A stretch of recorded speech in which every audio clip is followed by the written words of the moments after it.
So I'm Steven, and this is Jameson and Alex, and this is the Acquaintance Circle podcast. And you're watching Disney Channel. Steven, that was the most beautiful intro I've ever heard. It was professional. Yeah, I actually really it was like clean. It got the point across. It was like a very good PowerPoint presentation. First like take. that. First take. Who would have thought? I know. Amazing. Oh, it was the first take. We did. Yeah. We haven't been sitting here for 25 minutes deciding I can how to actually do, tell. how to do the intro. It's only been 15. Yeah, it's only 15. Well, there we go. But we're today, we're ahead of schedule. Today, Yeah, we're doing good. We're actually very behind because of Alex, but fuck you. Today, we are going to be talking about video games. Not just any video games. We'll be talking about relevant video games to today's world. The ones that are coming out, specifically Call of Duty Vanguard. That's what it's called, right? that already came out. They're already. Well, okay, it's coming out. That are already out. New releases. Overall. New releases. Halo. You get it. Other things like that, and kind of discussing how the gaming landscape is changing. Oh, Halo 2 just came out? Yeah, Halo 2. Fuck. What happened after Halo 1? So, Steven, how's Vanguard treating you, buddy? So, Vanguard overall, it's a very different Call of Duty, and I feel like if you look at it from zombies' point of view, but multiplayer is definitely like a new... Can I help you? Alright, this is gonna work. This is gonna work. I love your cat. It is gonna work. I like that. I love my cat too, but she loves the headphone cord. Okay. So Vanguard being a new Call of Duty, I think the multiplayer is really fun. It's like playing a new Modern Warfare 2019 again. Like horrible maps, but it's a very fun game to play overall. I feel like it like takes you back, especially like playing on launch night. Like it takes you back to being a little kid again. Skill-based matchmaking definitely kind of ruins games. I don't know how it works for you guys, but skill-based matchmaking, if you're playing against very good people, is definitely very stressful. Because, you know, I just want to play video games, vibe with the boys, relax, play with your friends. That's why we can't play COD together. Well, interestingly enough, in this Call of Duty, they fixed the skill-based matchmaking, so the host of the game is actually the person the skill-based matchmaking goes off of. Yeah, so as long as I'm not hosting, then it's fine. But overall, I think it's a fun game. It definitely feels like you can tell like how Call of Duty has evolved, going back from like Black Ops 2, the older games, MW2, and how the game itself, like graphics-wise especially, the fact that all of it's kind of switched to PC, a lot of people are playing on PC, and the game itself is just completely different. Yeah, consoles are kind of, I mean, not that I'm in the gaming sphere as much as I used to be, but consoles seem to be kind of not that much of a thing anymore. Like everyone I know who games has a PC. Like I barely know. I don't know a single person who has the new Xbox. I don't know. I don't know if they want you to buy it. I don't want. I don't even know. You don't? Yeah, you don't even want it. Like I don't even want it that bad. There's no reason to get a brand new Xbox. If you think about the old days, like Halo being the fact that we were going to talk about that, is Halo was like the one draw you had to getting an Xbox because it was the one exclusive game, couldn't get anywhere else, and that's what Xbox really thrived off of, was just having games like Halo and other small games they had. Sony I think you forget about Doritos Crash Course. Listen, yeah, it's true. Xbox is always had shit exclusives. Yeah, that's the one draw about PlayStation I always would have loved to get a PlayStation for, was because all their exclusives were fun. And like all theirs were like different campaign-based games that were interesting, and they had great stories, and you just literally couldn't play them anywhere else. And I think it was like Bloodborne and other games like that. They looked like they were really good. Ghost of Bloodborne was very fun. I didn't play that ever because I just saw the stuff on it. I was playing Tsushima. Yeah, that one looked really good too. But overall, I felt like that was like the one thing that drew people to like buy consoles, was to get exclusive games. And you take a look, like COVID definitely changed it a lot. Like I wonder if COVID didn't happen, what we'd really be seeing from the terms of like console sales and how much there would be. Like the fact that they sold out immediately and there wasn't enough in the market to be able to fuel the amount of people that wanted it. Like even now, I feel like if there was more available and you didn't have to pay like overpriced for what it is, maybe I'd get a console. But it's just not worth it to try to pay for that $400 or $500. Scalpers, man, that shit's ridiculous. Yeah. Well, I mean, my fucking graphics card, I had to pay $1,000 for it. Yeah. It's normally like 400 something. What do you have? I got the 3060. Yeah, like I wanted to get like a 3080 or a 3090, and it's like I'm not even gonna bother right now because you're literally paying like 3-4 times the price. Yeah. And it just shows that like not having enough supply and demand, like not enough supply to fill the demand, definitely shows where people can take advantage of stuff like that. and they For can make sure. bank, especially for people that want to. That's what happens with shoes. I mean, if you look at it, I think the Xbox just throws all their games on PC, but when you look at Xbox versus PlayStation, PlayStation doesn't have like a hand in the PC war, or whatever you want to call it, but like Xbox, like obviously Microsoft, Excuse me. Microsoft Windows, it's kind of all about that. So you look at something like the Game Pass also being on PC, like the marketing strategy for Xbox or just Microsoft in general has like completely changed to where like I'm not even completely sure that they care if you buy an Xbox. Like I don't know if they care. Probably not, but at that point, if that's the same way to look at it, is like if they don't care about you buying an Xbox, like who's not to say that whatever game you're going to buy on PC isn't just going to be on Steam then? Especially with a lot of games nowadays being like the cross-platform, you can play them on whatever platform with whoever. Like that's definitely changed gaming overall to where you can literally play with anyone. So you're not forced to buy like the console with that person to play with them like you had to before. Yeah, I remember it was a huge deal. Like everybody's like, "Man, do I get a PlayStation? Do I get an Xbox?" Yeah. And people that play on this, Yeah. on that. What the fuck do I do? So it's revolutionary. I love it. It can determine friendships. If you have a 360, you're with this group. You got a PS3, you're with this group. Like Yeah. it's who you I did game like 360 more than the PS3 though. I mean, the PS3 is the way PlayStation never owned, so I can't really say. That was like when Xbox had the upper hand, and I felt like back then, like Halo was such a big thing. They were like the main console for Call of Duty back when Call of Duty used to release stuff like early on Xbox instead of PlayStation. But like back then, that was like the divide started. And once it hit Xbox One, I had a bunch of friends that got Xbox One, which is this friend group with Alex, and then a whole other friend group that got PlayStation 4, and they're trying to get me to play with them all because I played with Call of Duty. Like, get a PlayStation 4. I'm like, no, I love Xbox too much. Xbox. And it like did create that divide where like you kind of decide who you're gonna be friends with based on like what console you're playing on. And nowadays it doesn't really matter, but back then that like changed everything. Well, nowadays Halo is, let's be honest here, Halo's shit. I mean, I don't know about this new one. I'm literally downloading it as we speak, very slowly. Yeah. But we went back and see. I don't know if you were playing with. I think you were playing with us. We played the Halo Reach campaign. Yeah, we went back and hot take, very hot take here. I didn't like it. I thought it was kind of boring. I didn't really. I mean, you know me. I don't like the graphics of it. I've had the discussion many a time. But even aside from the graphics, I just didn't really like the gameplay. Like, I still probably enjoyed the multiplayer, but we didn't really play it when we were playing the campaign. But in terms of like the gunplay and just like the vibe and like all that, like I didn't even like that game. Yeah, that's where I feel like it's different now. Headshots. What? Is it because you couldn't hit your shots or something? Listen, like usual. I'm good at Halo. That'd be every game then. No, I'm good at Halo. All right, now we're gonna cut to a clip of Alex just getting absolutely destroyed in Infinite that will later be produced. Yes, what's this? If it actually installs in the next week. But that's where I think the problem is like if you look at a game, like you think about the games you played as a kid, like the nostalgia aspect. Like we haven't played Halo Reach consistently since probably 2014, 2015. Because we didn't really play Halo 4 when that came out. We kind of just transitioned to like Call of Duty and other games then. But like going back and playing a game, like you kind of envision it in your head a different way of what it was. Or like if you watch a movie you haven't watched since you were a little kid, like you just view it differently in your head and like view how it felt back then. You're kind of comparing it to that now. And I feel like it's the problem nowadays. Like a lot of the games have definitely changed graphics wise and like feel wise of the game. So like if you go back and play some of those games, they feel more clunky. Like going back to play Black Ops 2 when it was like a big thing that everyone was kind of playing back when they were like talking about remastering it. It just feels really clunky. And that's where I feel like Halo Reach kind of like taking that step backwards to it, even though we just felt back from like Halo 4 and stuff like that, nothing crazy. It definitely felt different to where like it just doesn't feel like the same game and you don't get that excitement from it, especially since we played it so long ago. You already know what's happening and the feel of it.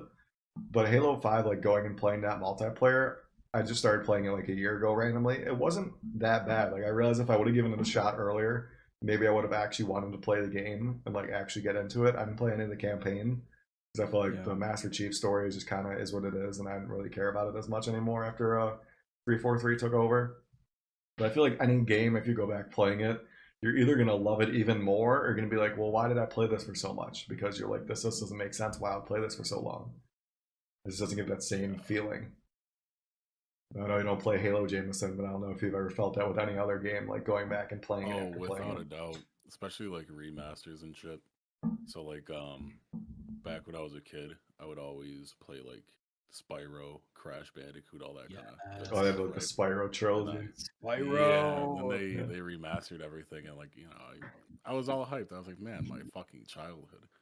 So I get like the remastered versions of the games, and I'm just like, man, why did I enjoy this so much? Like I liked it, but it was like, man. I remember actually I had Alex come over, and we were playing Crash. I only remember it because we were stuck on like some fucking bridge level. Oh my god! With like rams, and he was just losing his mind. I don't want to remember that traumatic moment in my life. It was great. The only time I never played Crash. I remember playing Spyro when we were little kids, and I remember we used to play Spyro before we were forced to go to church on Sundays. Alex, where at your house we play like Spyro on the GameCube or whatever. You went to church? Yeah. What? On Sundays? Yeah, we were forced to go to church back then. I do. Well, I remember playing Spyro. I don't remember going to church. Yeah, we got forced to go to church when we were younger at your mom's house. Oh shit! We used to literally we'd be playing Spyro and we'd be forced to go to church, and I feel like we'd just lay there forever, and then we'd be like, all right, we got home, we're like, more Spyro. Just thinking about the purple dragon, trying to chase that purple dragon. Yeah. That's what we're trying to do while in church. Like, also, I feel like the games back then were also so simple, and it's like, given you guys couldn't beat a level today, nowadays, that was probably really easy back then. But yeah, I feel like the complexity of games definitely has changed a lot. To where like maybe because everything was so simple and like cookie cutter back then, that maybe it just doesn't have that same draw compared to like what games are nowadays. I feel like they're just always trying to improve. I don't think they were necessarily like games in general were necessarily more simple back then. I would just say, we kind of think that because the games that we played back then, we were kids. Yeah. Like Spyro's at the end of the day, it is a game targeted towards children. Things like that. But, I've gone back and played games in my life, and I cannot tell you how depressing it is. I played Turok. It was so easy. It used to be fun, but I was just like super easy. I played with Phoenix. I played Naruto Clash of Ninja Revolution 3. Great game. Neat. I absolutely wiped the floor. Like I was just boring because I'm like, I remember it being a little more complex as a kid.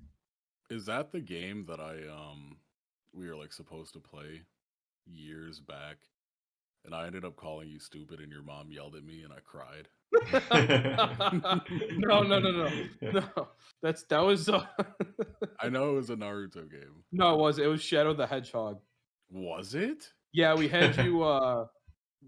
Fix said you beat a level, and then we were like, we had you beat a level, and then like I think we kicked you out of the room. I forgot exactly. Yeah, you kicked me out. No, you got us past where we want. You got us past where we're stuck. Get the fuck out of here.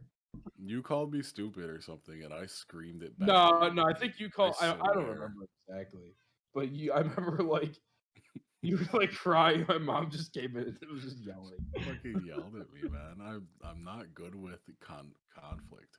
I'll have her apologize. That's where it all started. That's where everything started. Man, I was so traumatized. It all started after playing Shadow the Hedgehog. Ever since then, every level he completes in a video game, he flinches waiting for someone to yell at him. It's the PTSD, man. Just, oh my gosh, I can't believe I beat that level. I always stop. Dawn's gonna come in and start screaming at me. I'll have her apologize. Don't worry. Please do. I'll have her watch this, and then she could feel bad. She'll never watch another one again. But I feel like, but like not even that. It just feels different. Like Turok, I thought when we were little kids, like we weren't that good at FPS. Like we were horrible. Like now, like looking back, like Black Ops, like back then, I used to think Black Ops was like a fast-paced game. I had like a .88 KD, and I thought I was good. And like look back at my stats, like 4 years later, I'm like, wow, I was fucking dog shit. Like looking at like future games, like having like a 1.7 KD and then like a 2.0, you're like, wow, like how was I that bad back then, thinking I was like the shit? when I was just Listen, getting that's shit on like by my everyone. KD now. It's For the fun. trash talking. It's It- getting into the game Yeah. and like just shit talking Yeah. people. I used to That's love all that. it is. Search and Destroy, just Black Ops 2, just absolutely talking shit to everyone. When you were This forced to be in generation game, would you were not forced. survive those No. lobbies, man. It would be so bad. I Dude, mean, I even looking now- back, what? Even now, like playing Vanguard, like we go into game chat just to fuck around in S&D, and like the amount of people that would just have their lives ruined. But like the fact, like I can't even stream a Vanguard S&D lobby most times because it's just people dropping every fucking swear word in the man. books that you shouldn't be saying, and it's like I can't have this on stream. I just Yeah. remember, just old COD. Like I would get hit with so many racist Mhm. insults and like Yeah. being like half Yeah. black. Especially with Black Ops Bro, 2. I would 'cause you- have to go look them shits up. I would have to look up what the fuck they called me to know what they even said. and like Black Ops 2, I like got hit with everything. you had to be in game chat, so like you were forced to be there. It's not like you could just sit in party chat, ignore everyone. Like you're in game chat, you're going to hear them. Yeah, you're gonna hear them no matter what. I will say that kind of added like a fun factor to it because you're just kind of like fucking around and like you couldn't hear your teammates when you were dead, which was also funny. Like just talking shit about your teammate, making fun of them while they're still alive. But it definitely was It's like kind of like it was an age to play video games in. Like it definitely hasn't been the same since then, like multiplayer wise. When you're like playing games like that where you have to be in game chat talking to people and stuff. It's like talking shit just made the game better. to be fair, it made it better to a degree. Like it was It made it fun. It made it funnier. Pretty good, It made it funnier. a pretty good outlet as a kid. Like it was kind of like Twitter. Like everyone's anonymous. Everyone just they'll just fly off the handles. They don't care. Yeah. But a And lot of the fucking moved times, offline. I mean, it's fair. But most of the time, people obviously took it way too far. It was Yeah. definitely like we play Rocket League now. Like we're like you're trash. Yeah. Just I mean, say that's what funny you guys things. say? Like, yeah. Bro, I get banned. I was about to so say the amount of times I've gotten communication banned on Xbox, like back in the day, like it went from like just saying someone was dog shit to where like just saying that they were bad at the game, like they were horrible at the game, they were trash. Those both got me banned. And it's like I never took it to like a severe degree. Like you like slowly could watch like how PC everything was getting the further you went on. By the time I was playing Siege, and I said, I'm like, you're so dog shit at this game, and I got communication banned for 2 weeks. I'm like, well, that's the last message I ever sent. I mean, ultimately, I do think it is a good thing. Why? Well, okay, I get it makes it a little more fun, but the fun does come at the expense of others. Yeah. No, I'm gonna agree with you, but like hear me out, right? There's a very big difference between like shit talking and then just being a piece of shit person. Yeah. Very. If I'm sitting here saying like, bro, you're dog shit at the game, there's no reason I should get banned. But if I'm over here like coming at your life, being like a racist prick, then I deserve to get banned, bro. Oh yeah, like just even nowadays, people just don't care. Like even nowadays, like in pubs, like in S&D, like you hear kids drop the N-bomb, other things like that. It's like it's 2021. Like that, the fact that you're just dropping that in public match, no matter what, like that's crazy. Especially with, like the technological abilities people have nowadays, where they can somehow like find where you live, like pull up your IP, pull up all that information. Like, dude, all it takes is someone like. Have you guys ever seen Lieutenant Like Me? Yes, I love him. Yeah, like he does videos where like he'll go and like troll people, and like it'll be either people that, like did someone wrong or there's a piece of shit or something like that, like cheated on the girlfriend or whatever. Yo. Excuse me? No, I'm not even bothered by the that. door. Why the fuck did your door just close like that? The door. The ghost. Holy shit. He does videos where like he'll just troll people and like go in their games and like mess with them and like tell them like this information about who they are, where they live, stuff like that. He always is an inside man, but like people that like can literally do that in real life is just nuts. Like people can actually find out all that information. And all it takes is you being scary. Yeah, I mean people that get swatted. Like that's an insane thing to me. Because the people that like SWAT where you live and the police come in and everything like that, the fact that people do that is literally insane to me. Like if you're just gonna take it to that level. Thing I've always been worried about with like streaming and shit. Like same. Because like a lot of like the people who would watch me are like, people who know me. Yeah. And like all it takes is like one day where they're pissed at me or something. They just drop the address. They're like, "Oh yeah, you live here, man." And then Yeah. some Or prick like decides, "Oh, let's do this." just say like one Not random even thing that, but about like you. I would be pissed if like somebody even ordered a pizza to my house. I'd be like, "Yo, now It's I gotta scary. fucking pay for this." Dude, there's fucking Well, pineapples on it's it. Fuck you. Yeah, Nobody right. wants but this shit. Jason, there's broccoli on that pizza. You can't eat that. Fuck you. Fuck you and your broccoli pizza, man. Yeah, but it's. I mean, even if it's like a pizza, it's just scary. It's like, yeah, they know where I live. Like they could Yeah. do like it's just scary. People are shitty online, but swatting's obviously not the solution, unless they're like. I mean, no, even if No, they're it's like like a that's gigantic, like a whole just different level. report them to the authorities, but don't like fucking swat them. Swatting's That's like a never- whole different level. Like that's the Unless- people. That's the people that are horrible that are doing that. That's not like anyone that reasonably does this is like a good sign to be like, oh, this is how we're gonna handle this person. I feel like if somebody's streaming and you see something like fucked, I mean like absolutely fucked, like their kid comes on and like they just like start abusing their kid in front of the camera, then by all means do it. I wouldn't technically call that swatting. No, I don't want to call. I don't think alerting it's them, really. Yeah, it's not really swatting. It's just alerting authorities. Isn't it also with like Twitch? Like you're not supposed to have kids on the camera anyways. Like there was like I remember there was someone that like had, but they have to be. It has to be supervision. Oh Like, yeah, There's a oh yeah, that's what it was. There was someone that left Like- the room and like left their kid wandered in and like got on the setup without them knowing, and they got banned for it. Yeah, they're being Yeah. really strong. I mean, even Wild. YouTube, you can't. They have like when you're about to publish a video. Steven, you wouldn't know this. You don't really publish. No, I know. They ask you like, is there kids in it? Is there any Yeah, harm is or there anything kids like appearing in that? the video? Is like, it laws and stuff child like that. safe? Yeah. Yeah. But back to the game chat thing. I think it was fun, and I don't think you should get banned for talking a little shit. That kind of comes to the territory. But the problem is everyone kind of just not everybody, but most people just they were really mature and it kind of took it too far. So There'll always be people like that. I do miss game chat and just like I used to go on MW3.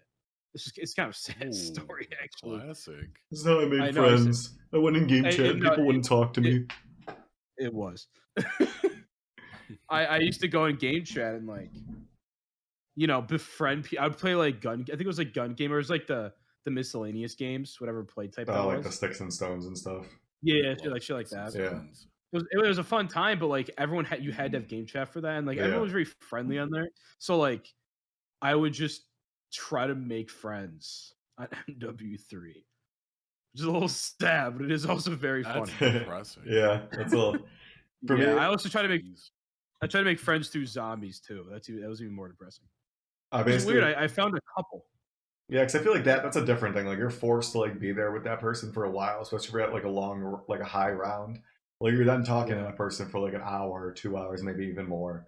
So I feel like that's definitely like more of a long-term thing where like they kind of like get more okay with talking to you. Yeah, that's also that stuff was just like multiplayer lobbies back then. Like you used to, like if you like played a game with someone, you'd be in their lobby the next game. Within like the last Call of Duty and this Call of Duty, once you play a multiplayer game, it puts you in a whole different lobby. Like you don't stay playing the same people, and I feel like that was like the funniest way where you'd randomly like grow these connections playing with people or against them was playing against them game after game, either talking shit with them or joking around with them. And now it's like after one game they're just gone and you might never see them again, and it's just weird. Yeah. But I will say like back then, like I didn't really go out trying to make friends. It would just be like if you're playing public match and like you go off and like you're like doing insane, like people will just add you and like want to play with you, and you like just sit there and talk with them then. But besides that, like I realize there is a lot, like you can make a lot of really good friendships off video games and people you never expect to talk to, but there's also a lot of very different people on video games and Xbox and stuff. But yeah, we had someone stay at the house. Did you? I mean, I'm not gonna say his name, but not that it really matter that much, but I just won't. You but can he say gamer tag. It does. Is it a gamer tag? His name was just, Ian. Like, His name was Ian. His name was Ian. It's not. Yeah. But he stayed at the house for the whole summer. 2 years ago, was it like that? And he slept on the couch and like shit like that. But like, my brother had befriended him over video games like when he was in 8th grade, like 10 years ago, something like that. And then he came to the house and he was just the worst. He was the worst. Just for so many reasons. Just so many reasons. He ended up like putting laxatives in our drinks like his last night. It got that bad. What you guys do to him? He clearly hated you. No, it was just different. So much. That's also like you can't. I didn't yell at him. Yeah, he beat a level for Alex, and his mom screamed at him. With my mom. So that's where I feel like it's different though. Like I feel like if you're meeting someone and you just like if they like move near you or you meet them for a couple days, like I feel like that's different. Living with someone is like a whole new level because like even if you're like friends with someone, as you know, living with someone can make you not like them anymore.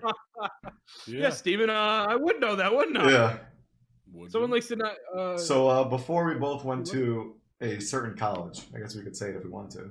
But yeah, we were not saying it. We both went to college together. So before that, we went to college together.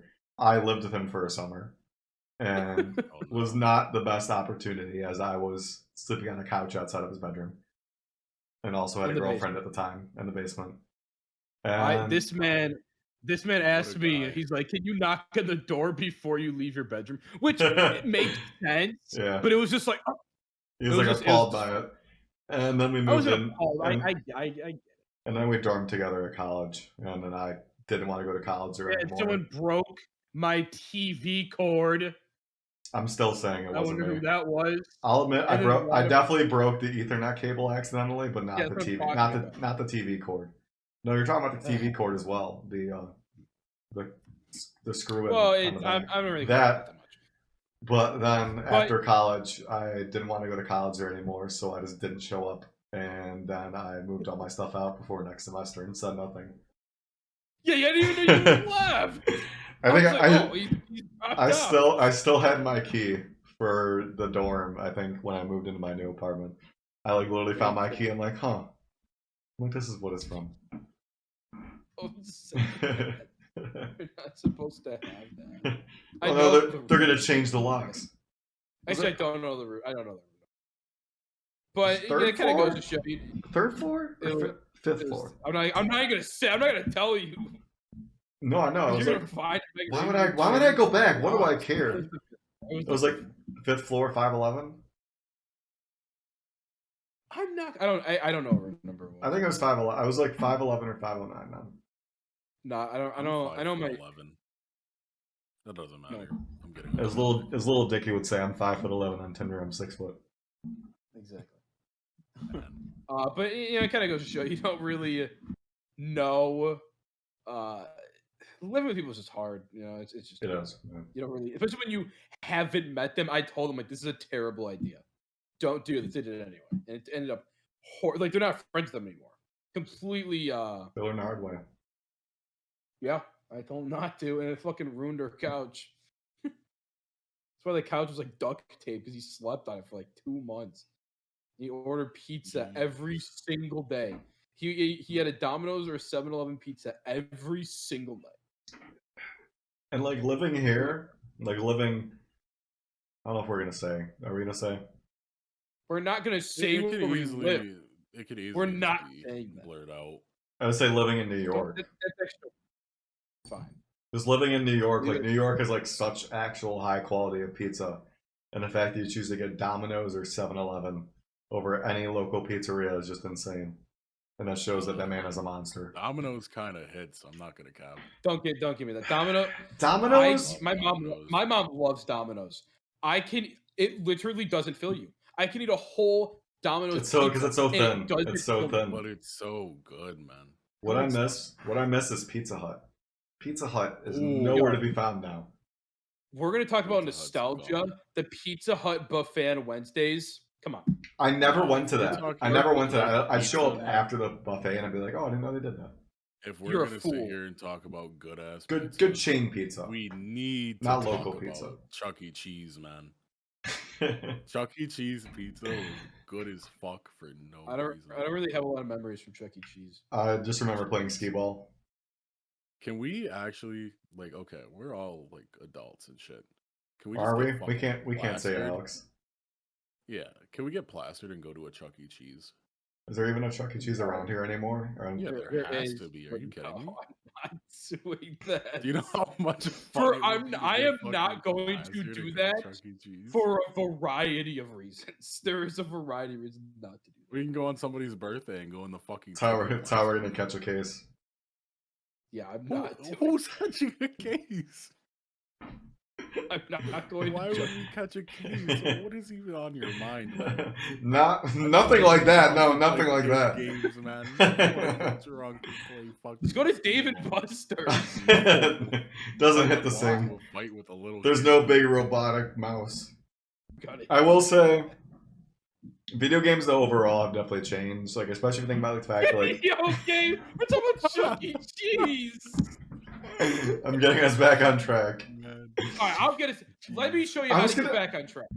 I'll show you how to do. I'll show you how it's done. Train wreck. I'll show you how it's done. Trainwrecks TV? Never watched them. Oh, what a guy! Let's talk about I watch nostalgia. him gamble. Why are we talking? See, now we're going off topic. Let's First talk about off, nostalgia. no. I'm grabbing another My Mountain Dew while boy you're was- transitioning. Well, you're going. We're You're gonna going to talk. Nostalgic games, though. Yeah, we're gonna transition to that. He just So why don't? he just walked out. He didn't say anything. Did he say something? He just walked. Yes, man. He got taken by the fucking ghost. It was a No, kid. you're It was some kid he stupid, told man. was shit in Black Ops 2, and You're he a just took him. No, dude, you're a fucking idiot. Nah. Like he sat there and said he's gonna go get another fucking Mountain Dew. Are you kidding me? Do you? I did listen? not hear that. But going back to video Only games, one. Well, yeah, let's. I think I've played This is 10 the games end of of the Valorant in my commercial. life. That's all still commercials. Yeah, let's end the commercial break. I'm gonna. Let's loop back I'm gonna sit with to. this guy. Let's talk about Halo.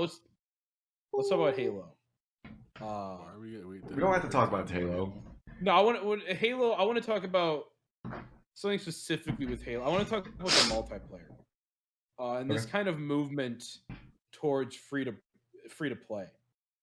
So obviously, everybody knows, or if you have Halo, you know that the multiplayer is free. The campaign is not even out yet, right? It's not. It was available for $60 for a campaign for pre-purchase, which is kind of insane. But I'm gonna buy it anyway because it's Halo. It was on the Game Pass, so. But this kind of free to play format and how it's really taking over video games. Do you guys see that as like a good thing?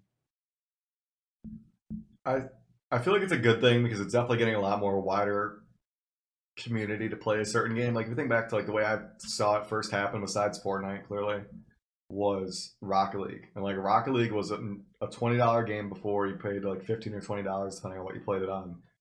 And it was a game that was like decently popular. And then once they announced it going free to play, once Epic acquired the whole Psyonix brand, that it got like a whole influx of new players. And I feel like it's good for the life of a game to make it free to play because then it allows a lot bigger player base to play it without having to pay for it. It just kind of makes it to where they rely on kind of things like the skins and the microtransactions for stuff like that and the cosmetic stuff to make it a way to survive with that, which generally is always something that works when it comes to like games like that, whether it be Fortnite or Rocket League because you want to customize your stuff. Valorant as well. There's no reason I should be paying $100 for a skin pack on Valorant. But you are, and people still will. Yeah, people will spend like $50 just to get a skin pack. Yo, I've dropped so much money on Valorant; it's actually fucking gross. And that's where I feel like that's it's the give and the take. That's where I feel like it is good, kind of, because it allows more people to play the game. It gives them a bigger player base, and the people that want to spend the money truly will spend the money either way and get the stuff like that. Fortnite. Yeah, I think I've dropped like $1,000 on fucking Fortnite. See, that's insane. No, I know. And kind of the logic. I mean, obviously they're doing these things to they see it makes more money. Yeah, like the battle pass stuff. Exactly, and it kind of runs on casino logic, and that's why I'm really iffy about it. Because like I'm not someone who I don't spend money on free games. I spent $500 on a mobile game when I was like 10, but I didn't really realize I was. But here's the thing: I didn't realize even that I was spending that much money. because for some reason I thought it was on the Apple Store. Like I had the money. I don't know. But I didn't realize I was using my parents. Yeah, I didn't realize. They definitely got rid of the casino feel of it though, because like that was actually one of my favorite things when you like look back at the games like Black Ops 3 and Rocket League, how they had the crates. And the best part about Black Ops 3 that I loved is that you didn't have to pay for the crates, but you could just acquire them by playing. And it would randomly give you like either like a common item or like the legendary guns that like people called like pay to win guns. And I feel like that was like where it added more fun to it, where you grinded for it just to get those things.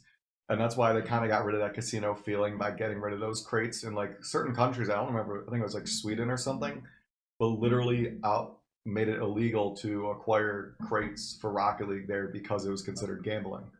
So they got rid of that completely. Did you? I don't remember what country it is, but you remember GTA 5 when they like dropped the casino update? I don't remember hearing about that. I was like, it wasn't some sort of Asian. I think it was some sort of Asian country. Yeah, you can't like gamble in the casino because it's gambling. Yeah, I remember that. Even though it's a video game. Might have been gambling is technically legal in Japan, so it might have been there, but. Yeah, like the fact that like they definitely got rid of the casino feeling with that, but there's also like a draw to it. But I understand what you mean by that. I mean, it's like you're not probably not gonna spend money. James is gonna. That's the thing. We're not gonna spend that much money. James is gonna spend $1,000. Yeah, you know. Buddy, I gamble online on crypto casino. Yeah, I make bad choices. It's like I think like 10% of people that go to casinos make up like 90% of the profits. Yeah, and it goes based off that logic, and obviously they're making more money than they would be if you had to pay like $30, even $60 for the game. Yeah, because even then, but like, it's sorry, you can go. Well, yeah, it's iffy to me because look at something like Fortnite. Fortnite's the main player base of Fortnite is children. Yeah, and a lot of video games are like that. Offensive. It is.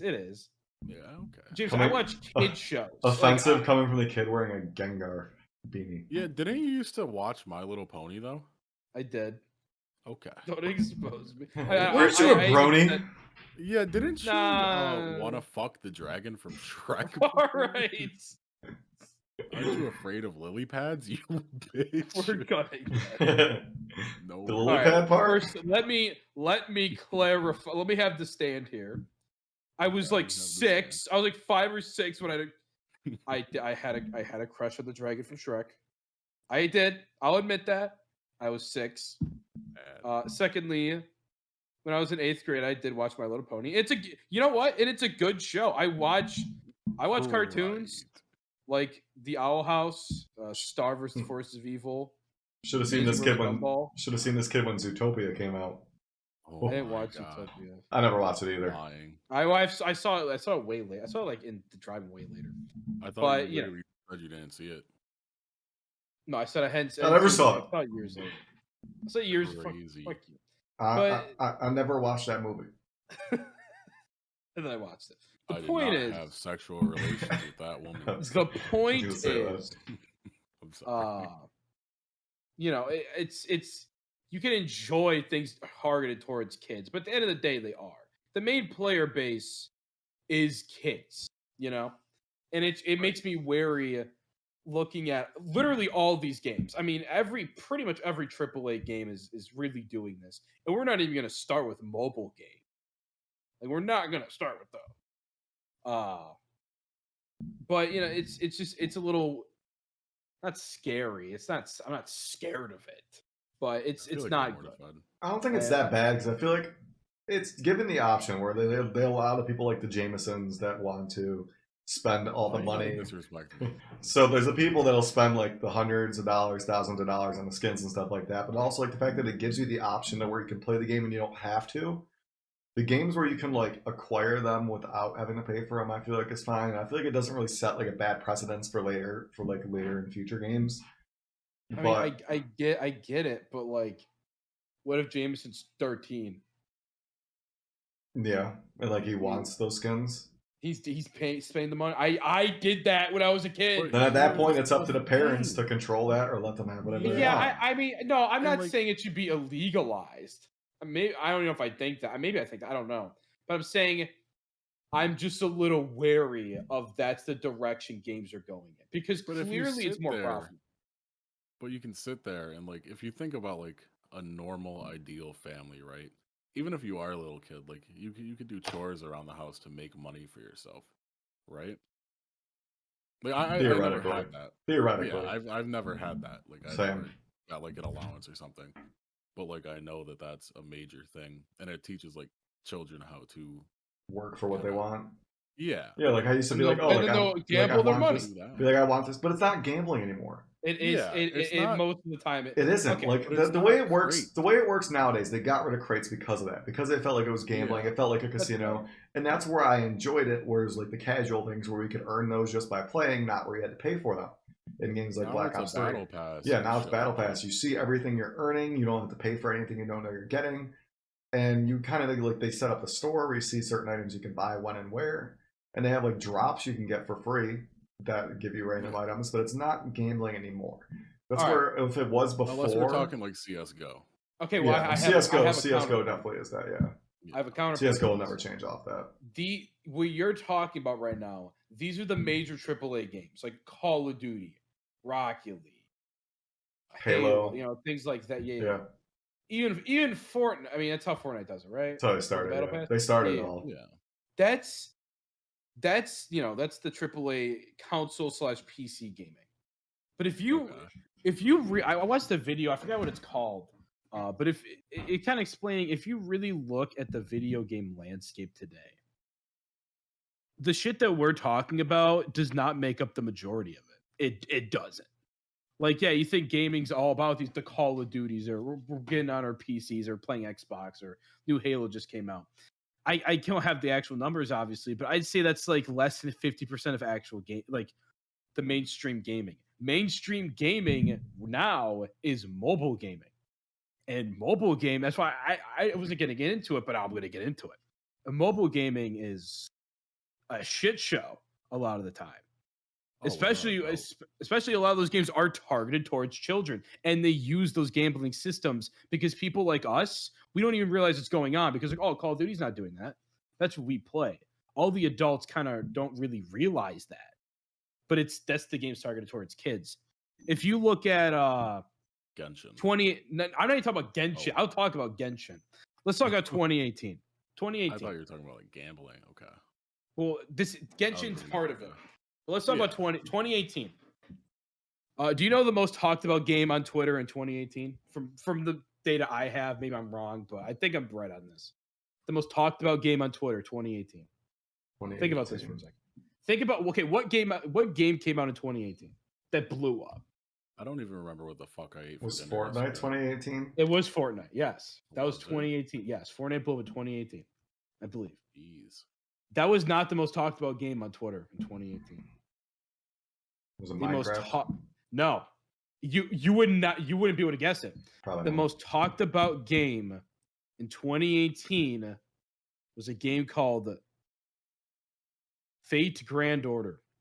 Oh, and it is the Fate's an entire franchise, very good franchise, but the Fate Grand Order. It is. I don't even know exactly what it is. Pokemon what Go? I do know is it's a free game, and the way you make it's a gacha game, and that's it's a Japanese gacha game, and it made.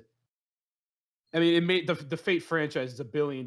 It's literally $1 billion industry, multi-billion-dollar industry because of that one game.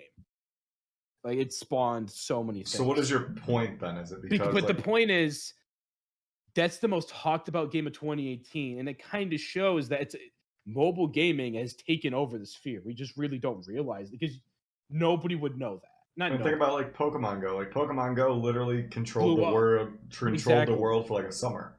It's because not everyone has a PC. Not everyone has an Xbox, PS4, whatever. Everybody has a phone. Yeah, I feel like part of the reason is also it's more of a on the go kind of thing. It is. It's easier accessible. I can't lug my fucking computer places and just be like, yeah. But like if I'm on like a plane, I can chill on like a phone game or some dumb shit. Yeah. I mean, even the Switch is like, yeah, you can bring it around, but like, It's It's not the just that same. everybody phone's so convenient. Everybody they're on all the time anyway. Everyone has a phone, Yeah. and something like Fate Grand Order, billions of dollars because it's literally gambling. You literally It's put money in, you do a roll or like a poll or whatever, and you get you're gambling from what I recall, you're gambling for like sprites of like anime girls, basically. Like I think you get these as characters, but like in How something like down bad do you Genshin, have to be? what? How down bad do you have to be for that, man? I mean, have you spent money in Genshin? Don't fucking disrespect me like that, you Yeah, bitch. have you? Have you? What do you think? Yes. Yes. And are you down bad? No. Okay. What do you spend money That's on in no. Genshin? Are you spending it on It's the same cosmetics? thing. It's literally gambling for characters, and you can spend. There's a YouTube channel I love called Giguk. He makes anime content for the most part. I kind of got off that a little bit. Gok. Giguk. 9,000. No, but he.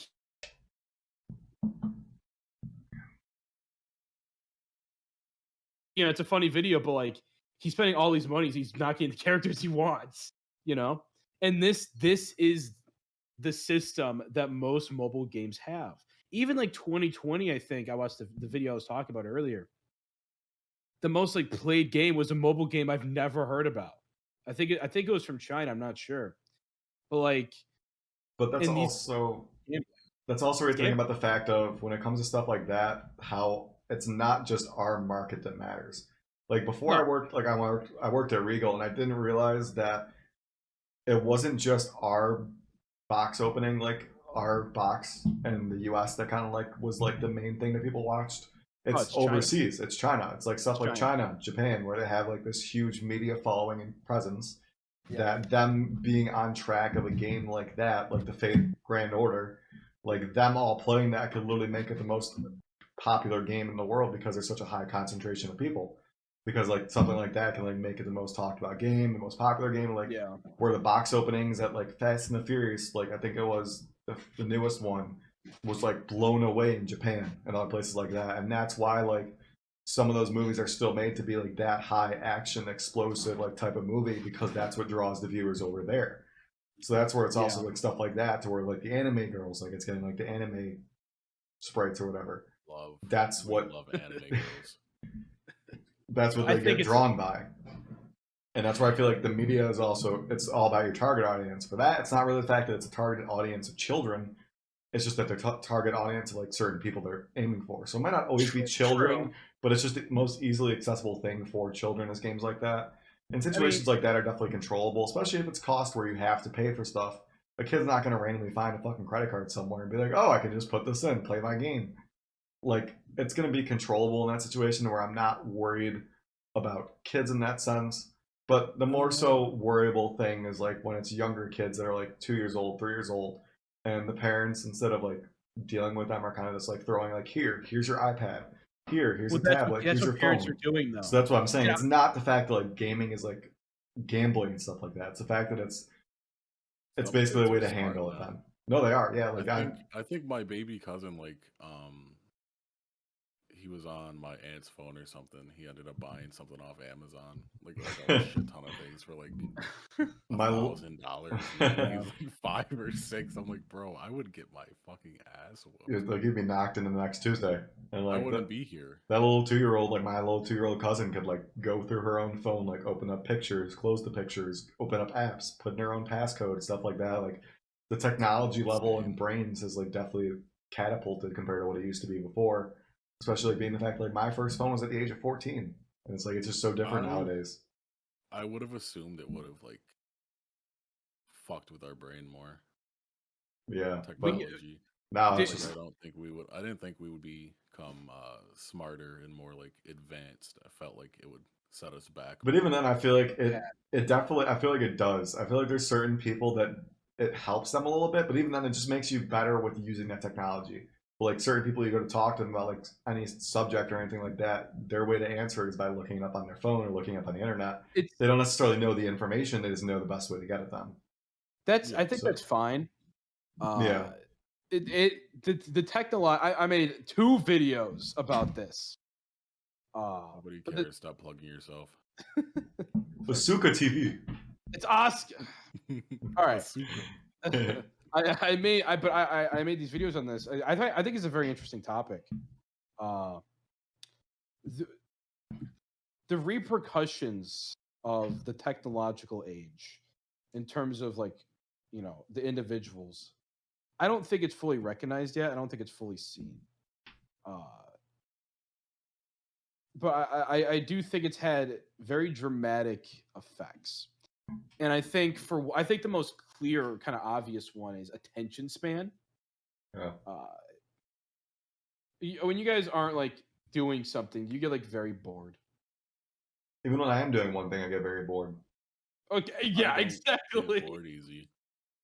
What? I don't get bored easy. I mean, it varies from person to person, but I find that you always kind of need that. Not necessarily that you need screen time, Like a but stimulant. that you need constant stimulant. Like even just if I'm watching, like if I'm playing zombies or playing a video game or something like that, that's not fully engaging. I can't just be playing that and playing it just to play it. I have to have something going on in the background, whether it be like a video or something like that, to like help me enjoy what I'm doing and pay attention, because then I have both things going to kind of like take over my brain and make it focus on doing certain things.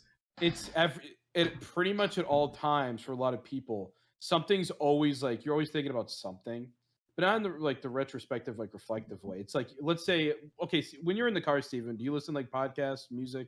Podcast, music, no matter what. Exactly. Yeah. When you shower, you listen to music, podcasts, something like that? Yeah. Jameson, you? Oh, of course. Of course. When you sleep, do you listen to stuff maybe to fall asleep to? YouTube videos to fall asleep. That's what I do. On ASMR comfort videos because I'm depressed. Okay, ASMR videos. There's some random female tell me I'm important every night.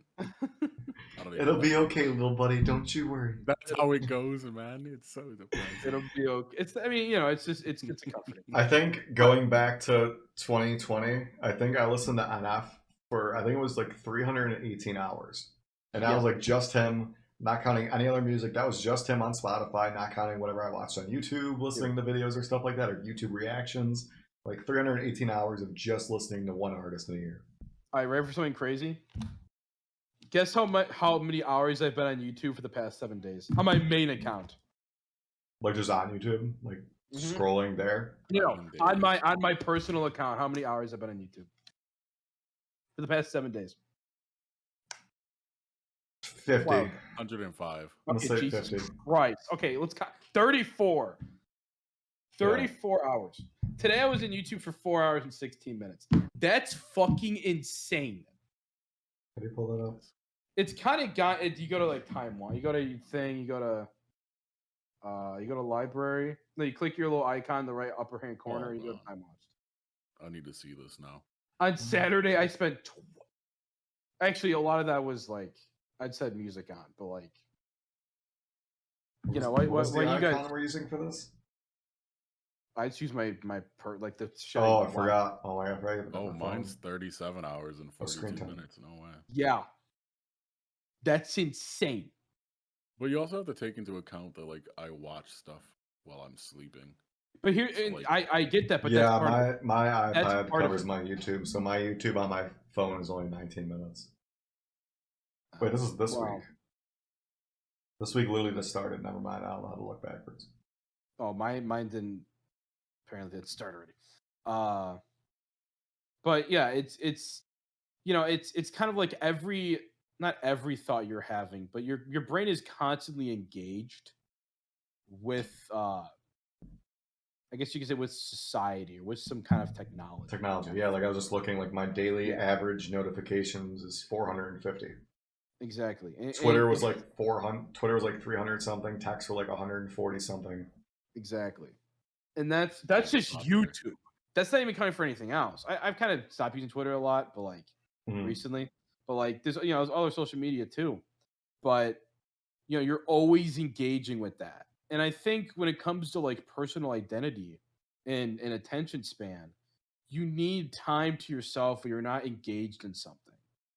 Maybe you can be engaged like retrospective thought, but just like some quiet time. But increasingly, people aren't getting that. Yeah. And this is going to get a little abstract for a second, but let's say, okay, when you wake up, what's the first thing you do? Check your phone. Cry. Check your. All right, that's not funny, but your delivery was literally perfect. Thank you. But okay, Steven, you said your phone. After Check we your cry, phone. yeah. After you cry, you check your phone. I'm serious. I'll cry in the morning. Okay, why? It'll be like that. He's crying because we're Doesn't have not. to He's be crying because we're not at Chuck E. Cheese. Yeah, not fucking plastered, Chuck E. dominating in Cheese. skee ball together. I'm glad they did that. I'm not. I was just trying to play. That's why he cries in the morning now. Why? It is. That one game of Fruit Ninja. That's all he wanted in life. That one for Ninja. So as you were saying, when we cry in the morning, waking up feeling like P. Well, Diddy. okay, so you wake up, and when you're waking up, this is where it gets a little bit, kind of abstract. You're like you're like that half conscious feeling, like you're very sleepy. You're not really Out of it. fully aware of your environment yet. You're not fully even aware of yourself. You're literally half conscious. And when the first thing you do in that state is go on your phone, like go on social media, you're really training your brain to associate your consciousness with social media or / your phone. Yeah. And It's the first thing you do and the last thing you do. Yeah, exactly. It's the first thing you do in the morning, the last thing you do at night a lot of the time. Even if it's not just even like watching TV shows or things like that, it kind of all adds up. And I kind of recognize this as like a sort of transplant, like a transplant of consciousness kind of thing. Let's say you're making a tweet, right? What do you really Cry need? in the morning. That's your tweet, exactly. What do you I'll need do it to right make now. that tweet? Words. You need your brain, your mind, and your hands, but you don't really involve your body in that. And I think evolutionary, the way we survived over time, and the way we enact with our environment is bodily. We're very bodily creatures. Every animal is, even if we don't like to admit it to ourselves a lot of the time. But when you're interacting with society, this like digitized society, which in a sense is kind of like the purest form of society. It's like the way I view it is like I'm gonna use Twitter as the best example here. It's just like a hive mind of like transplanted minds. Like your thoughts are literally the way I described my first video on this was like your thoughts are on like a server on the moon, and that server is Twitter. And that's your interaction with society for the most part. And when that's your interaction with society, and when that interaction is what really forms your identity or like who you are, that sense of identity, that sense of self is literally inherently tied to social media and your phone.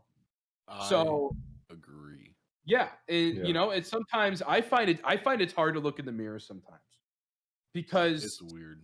It's you're starting to not identify with your own body. You're identifying with your phone because that's where a lot of your consciousness, like the essence of that is. Well, no, that's why. Sorry, you go. No, you go, Jameson. You go. It's all you. No, Steven, you go. I insist. Steven, you go first, then James. Yeah. I was gonna say like that's the whole thing about like Instagram. Like when it came to like having the likes and like you talk about like removing likes completely, instead it just made it an option to where you can get rid of the likes that you show on your post, because people tie that so heavily to their self-image and like the way they are and who they view themselves as. Like, oh, if I don't get this amount of likes, like I don't feel good, or like I need to have this many likes to feel like this is okay. Like people kind of like tie themselves to that image and like the way they feel about themselves in general. Even YouTube content creators, even just Wildcat, literally a week ago, was tweeting about how he made, I forgot what YouTube video it was, and he thought it was a really good video, and like how it was one of his worst videos in like months, and he's like so upset and he doesn't understand like why it's doing this bad. Like, apologize. Even people at the highest level are going through that identity problem, especially them because they have that many people looking at them. But they go through that fact of like wondering like who they are and why they're doing what they're doing because of that identity crisis it gives you with being so tied into social media and the internet. And I think that's kind of a normal societal thing where, we always want that we want it to be approved by society. Yeah.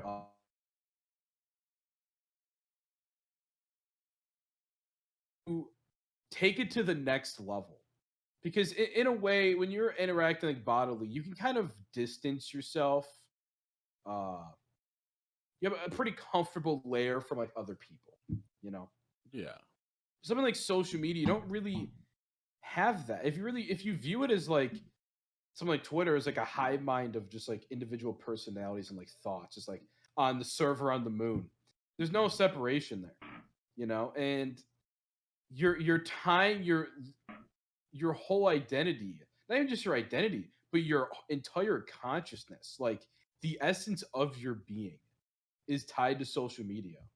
And when social media, like you said, Steven, is a place where there's a lot of scrutiny, you know, you get ridiculed. You're already anxious about how you're going to be perceived. When your consciousness is then tied to that, it's fractured. It's literally fractured. Have you ever seen a girl try to take a picture that she's going to post on her Snapchat story or Instagram or literally anywhere else, and it literally takes like 50 to 100 tries because they just don't feel okay with it? And it's like, meanwhile, like if you're taking a picture of the boys, you walk up, take one picture, like, all right, we're all in the picture. All right, bet we're good. I mean, I don't think that's necessarily true. I mean, you know, I mean, I will say that's a little bit like it's stuff I've seen happen. So I'm not saying like it's for every person specifically. I'm just saying like the fact that like it's a thing like where it gets in people's minds that much that you feel like you have to get the perfect thing. But what were you gonna say, Jameson? I feel like we definitely derailed a lot from Jameson. Yeah. What I was gonna say is, I mentally like spent a lot of time away from people and just like hanging out with them, and my whole personality was like the internet. So like I'd be like in Discord daily, like talking, playing games, and like that really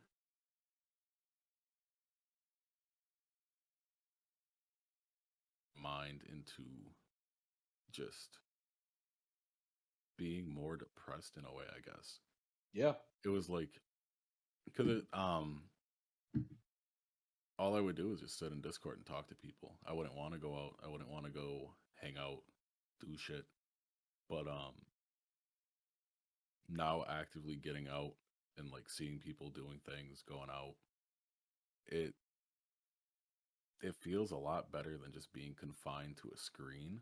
Yeah.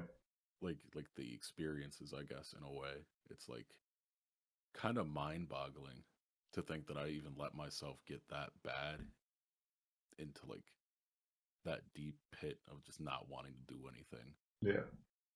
And like I will blame, like I would definitely blame the internet, like social media, stuff like that, because I'd get discouraged. I'd see like everybody doing all this fun stuff, like, oh man, going to the mall, picking out an outfit, and I'm just sitting here, no job. I'm like, well, I wish I could do that. Yeah. Or I'd see like famous YouTubers taking like trips and stuff. I'd be like, oh man, I like to do that. I wish I had the money to do that. So, yeah, and I'd just like sit here, and my mind would just it's like, what was the point really of trying to go out and do things? Because it just felt trivial compared to like other people's lives. Yeah, like, I feel like that's definitely the thing. That's definitely the thing where you hear it's like you don't compare yourself to other people, like even though you want to daily. It's comparing yourself to like where you were yesterday, and like just kind of like comparing it to like because you're always gonna have different circumstances from everyone else. Everything's always gonna be different. Like who's gonna say that like you have the same job opportunities that other people do? Like maybe you get a random fate moment where you can get a really good job, but no one else maybe could, even people that wanted it. So it's all kind of just like randomized stuff, or it's where like you have to compare to yourself, and that's why I find that like even just trying to be like an org owner and like trying to like compare myself to like okay like this is where I want to be, or like seeing like other people that have like higher follower counts or like higher like interactions and stuff like that. You're like okay, well why are they there? And it's like I'm not as good as them then, and like you think about stuff like that. And that's why it's about like the growth and like trying to figure out like where you're trying to get, and that's where it kind of sucks like watching people like that. It's depressing. Yeah, especially if you like let yourself get too caught up in it, and then you just kind of just keep thinking about it over and over again. Especially if you're inside all day and not doing anything else, like that's all you're thinking about then.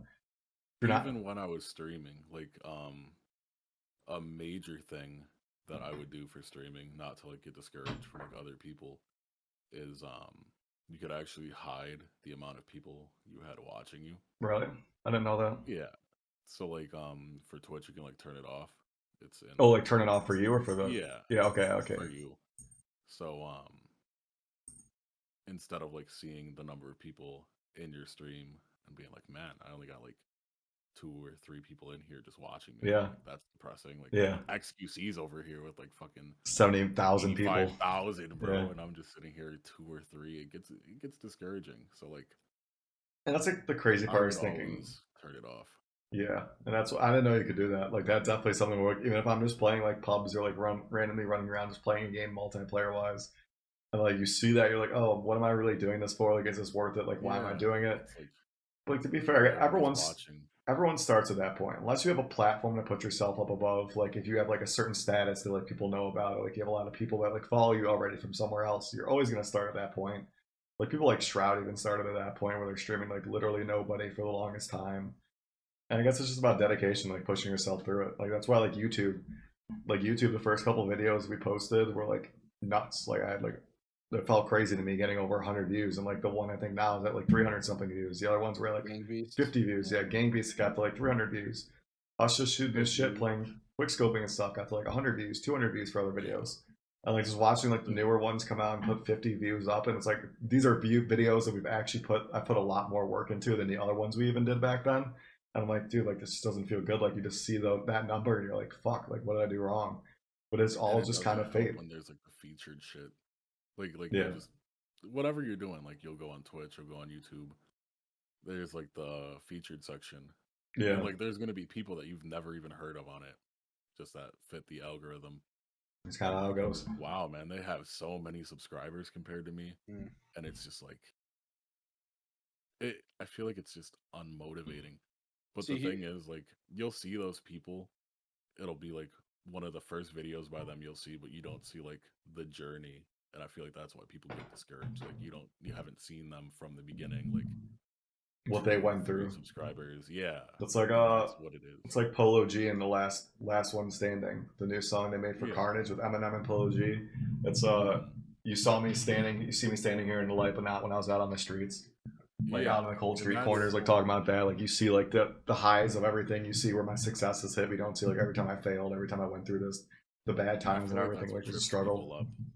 Yeah, because everybody has the idea of like, oh man, I'm gonna do YouTube or I'm gonna do Twitch, and you know, like, oh, this seems so cool, famous, and then like you get there, you start doing it, and then you don't see the success. Yeah, you don't see it right away. You don't see the results right away, and you're like, damn, this really sucks.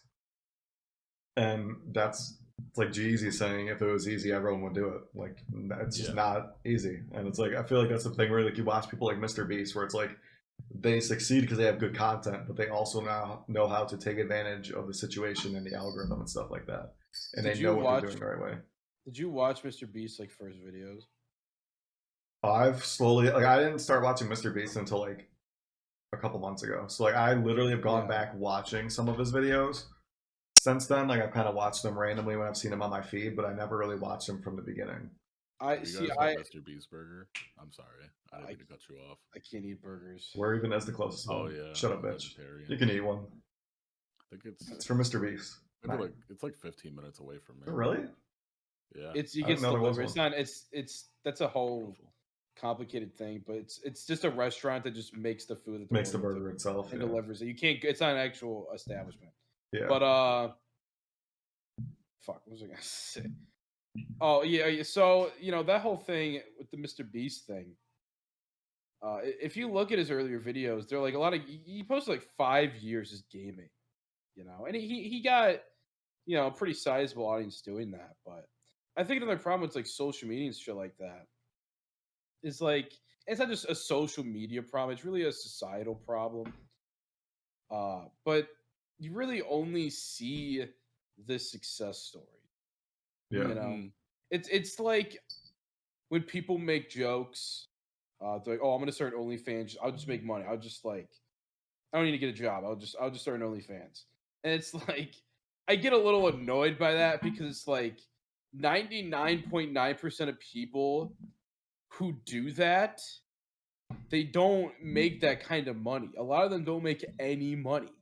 You know, they just don't. And if you look at YouTubers, like I don't know how many subscribers I'm at right now, but like, you know, obviously I look at what. Here we go with the self plug again. I'm not self plugging. Asuka TV, subscribe. Asuka TV. it'll be in the description. But Vision SpaceX. But all the YouTube channels will be like the description. But No, you know, never. I think I have a very sizable audience. But obviously, like I look at these other channels who get like millions of views and like shit like that, or like millions of subscribers, and doing the kind of content I want to do. It's like, damn, I want that. Why can't I have that? I've been doing this for like a year. But then you sit back and realize, like, if you really like browse YouTube, because YouTube's designed to keep you on the platform. So most of the time you aren't going to see the smaller channels with like videos that have like 3 views. But I've seen channels like that. A lot of them, like people, you know, a lot of people like subscribe to my channel, and like I'll just get curious and like see, you know, who they are and like if they actually, you know, run a channel, what kind of videos they have. And sometimes they have like videos from like a few years ago, like they have like a few views each video. I'm like, you know, I'll check them out. And that's the kind of shit you don't see, you know?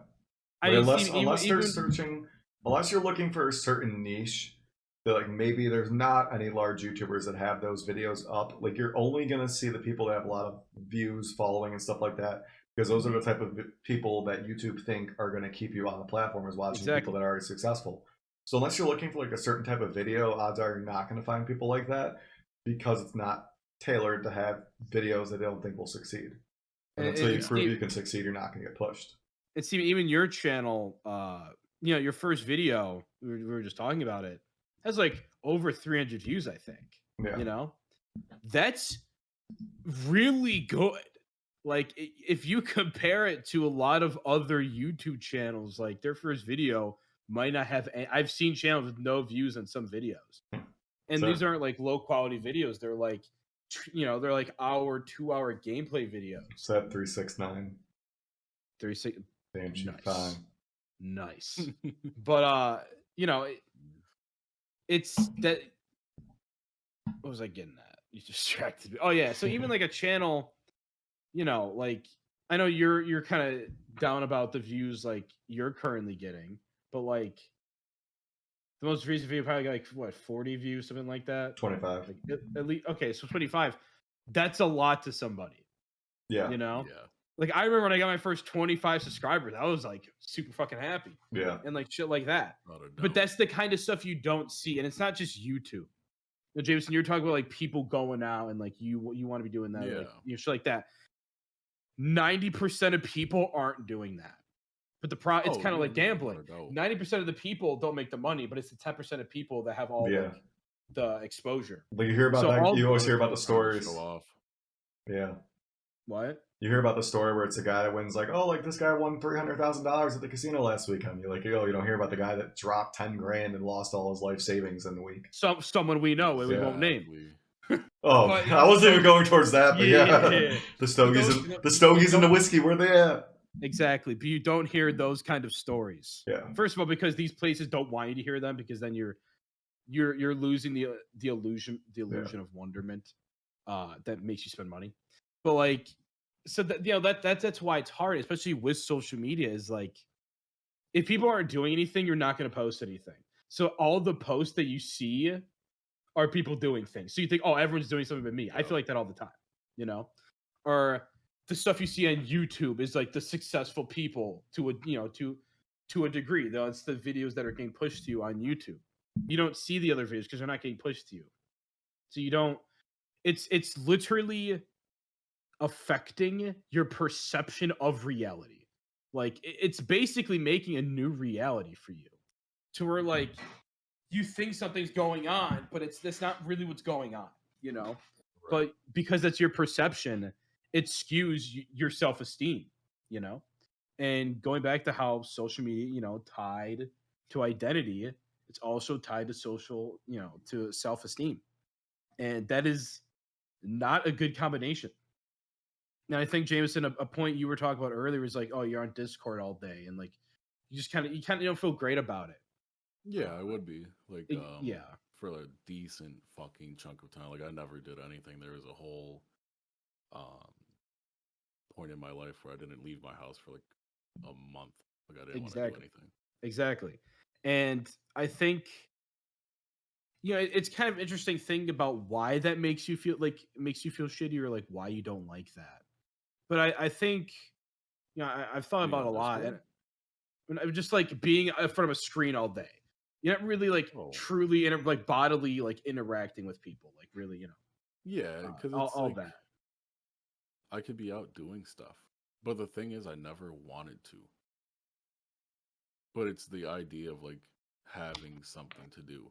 Like I'll talk personally because it was it's actually something I realized maybe like a week ago. Um I did have a friend group. Like I'm slowly like working my way back into like the circle with them. But Circle. yeah, I would they would always ask me to hang out. It was mostly my friend Dave, and I just never had the motivation to do anything. Like I just didn't want to leave my house. But it was always nice that he would sit there and think about me and even like invite me even after like months and months of just telling him no. And then it got to the point where it was pointless for him to even ask me because he knew my answer already. Yeah. So once I lost that, it was kind of like, what was it? What was I gonna say? Kind of like then the you stop idea getting of like, asked, and you're like, okay, well, there's no hope of me to do stuff because I'm not getting asked to go do yeah, things, and like yeah, it's kind of like that. stuck. Like that brought the hope to me. Like, okay, man, I'll tell him yeah, and then I would sit there and just flake. I'd just be like, yeah, man, I'm not feeling too good. Like my stomach hurts. Yeah. And then like he'd sit there and he'd nag me actually. He'd be like, man, your stomach always hurts. Go to the doctor. And I'm like, Yeah. You're like, yeah, you're right. Yeah, but it's doctor. like my stomach didn't like. Okay, my stomach did hurt, but it was like more of like an anxiety kind of filled thing. Yeah. Yeah. Like I was perfectly fine beforehand, and then he would like ask me to do something. I'd be like, And you're like, I oh. really don't want to leave my house. Yeah. And it would actually get to the point where my stomach would like be in pain, like twisting, like the idea of just leaving. Yeah, I like the thought of it. Yeah.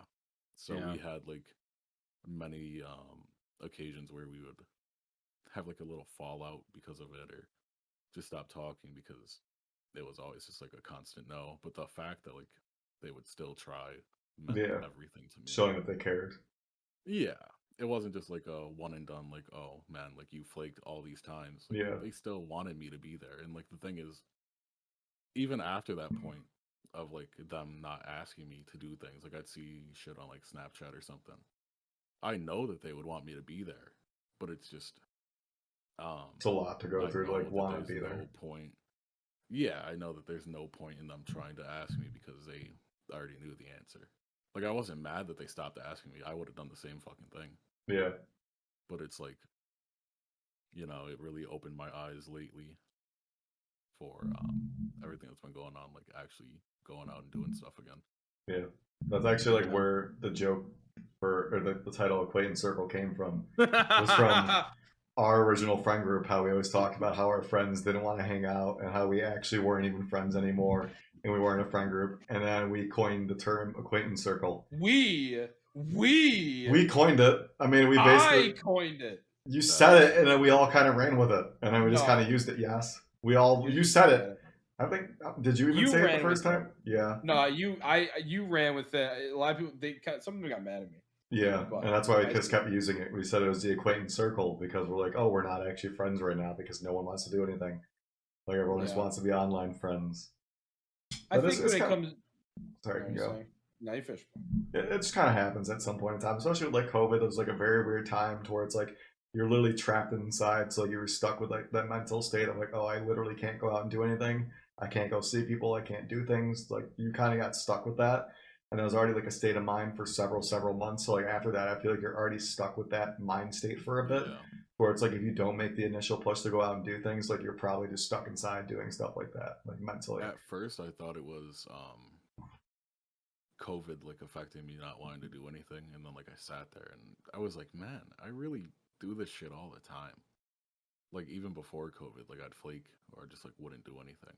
Yeah. So like I used to just use that as an excuse. Yeah. But, like mentally, I weren't ready to I deal feel with like it. mentally, I feel like mentally I wasn't ready for like relationships like that, Yeah. like friendships. Like it's a huge commitment. Like I know it doesn't seem like it, but like No, you it know, I is. got It all your back, depends, you yeah. got mine. You know what I mean? Yeah. Like, at the end of the day, like you got to be there. You got to be that person for whoever you're friends with. Yeah, like Whatever they need. going to help some idiot pick up a couch.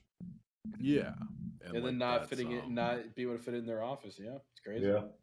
Completely unrelated. Not being able to clean their office, not having a webcam on, it's crazy. I know. it's insane. I Like wonder who a we've been shitty little talking about YouTube right now. channel. Yeah. But you know, Jim, I like, you know, I kind of like your point because not that it's a good thing, obviously, but I think it is easier.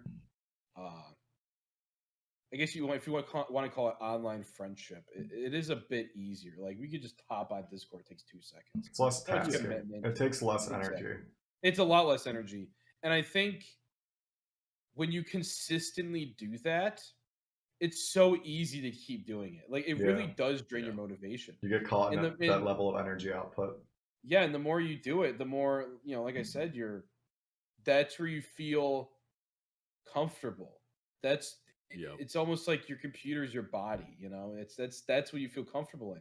And the thought of leaving your house, it's gonna sound weird, but it's almost like leaving your body. It's like an out of body experience Exactly. in some weird kind of way. And obviously, you know, it's very anxiety inducing. And that's why I felt like so bad, always constantly turning my friends down.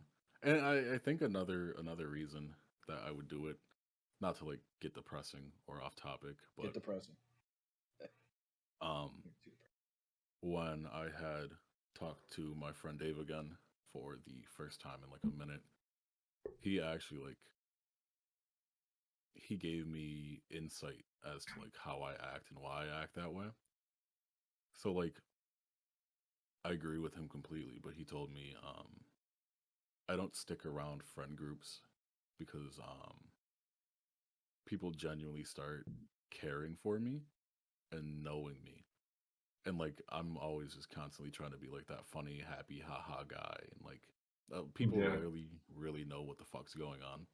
Yeah, they kind of just pop in every once in a while. They see you, like, oh, where's Jameson been? And like you come back like 2 months later. And it's easier for me in a way to like just ditch a friend group and start completely new with people who don't know me, so I could just be like, yeah man, like what's going on, like they don't know that I'm struggling with shit mentally and emotionally.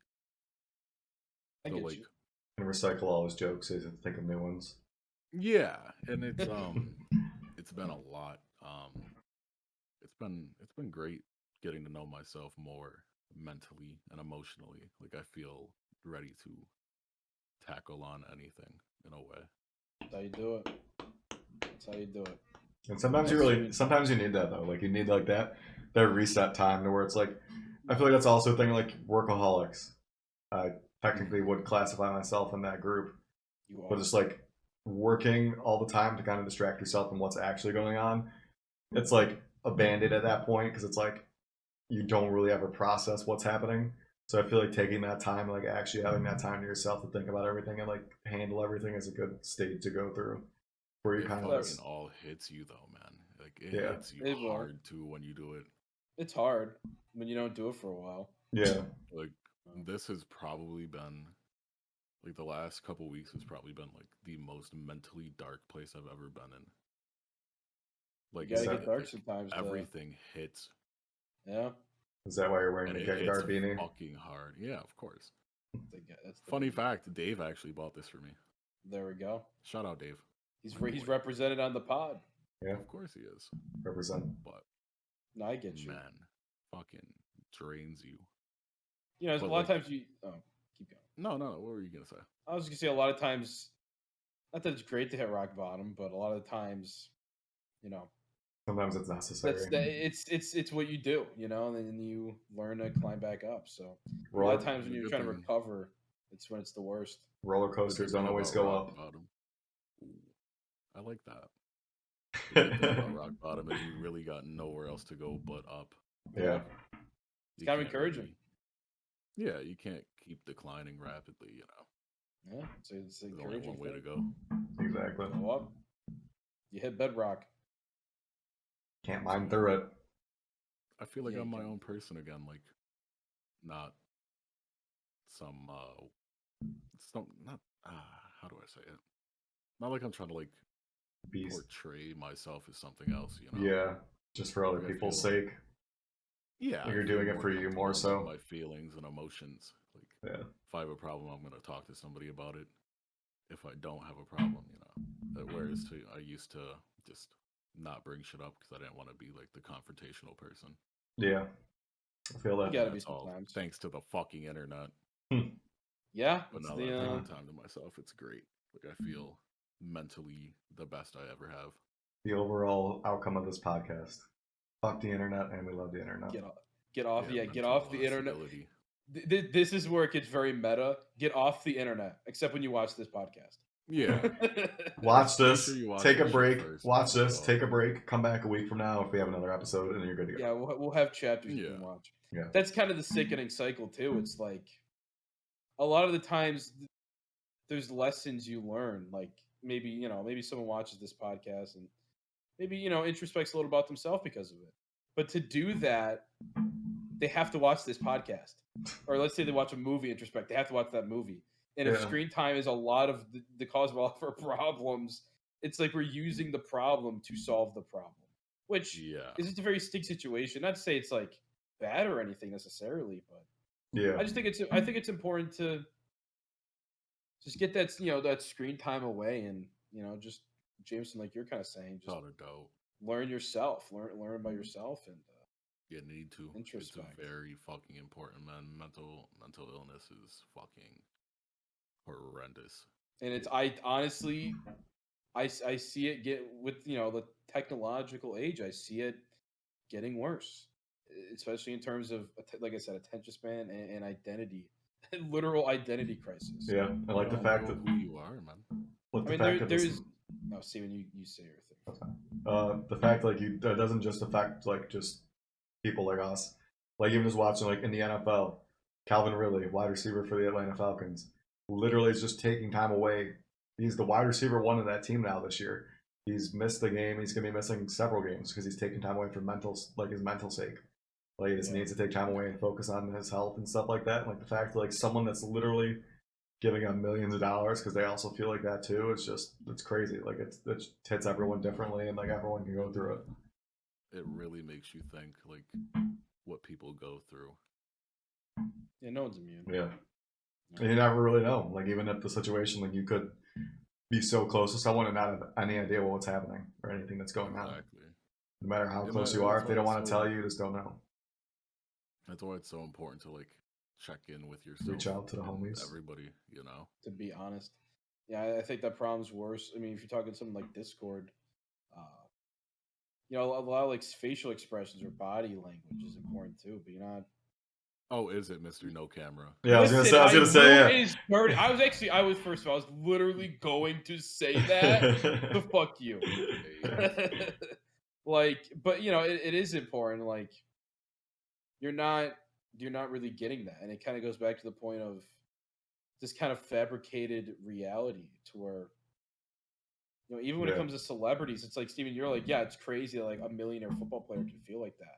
Well, not crazy, but like the fact like it shows that it's a thing like that not that people really thought about in the past. You don't necessarily think about that because we have this disillusioned reality with the lives of those people, and they're all mental states. Yeah, it's really hard. Like think of like Adam Sandler. It's kind of hard to imagine him being a person. Like he's just a person. Yeah, like they have like a normal life outside of what they're doing acting wise. Exactly. And like they're the fucking narrator of their own world. It's kind of weird to think about. And a lot of it goes back to this, not even just social media, but just media in general. It's a very disillusioned reality with that. And I think if you spend all your time like on a computer or like through screens or things like that, like when we're in our environment, like our natural environment, like I said, we're very bodily. We're always using that body language and interacting with our environment through that. And that's how we've literally survived over time.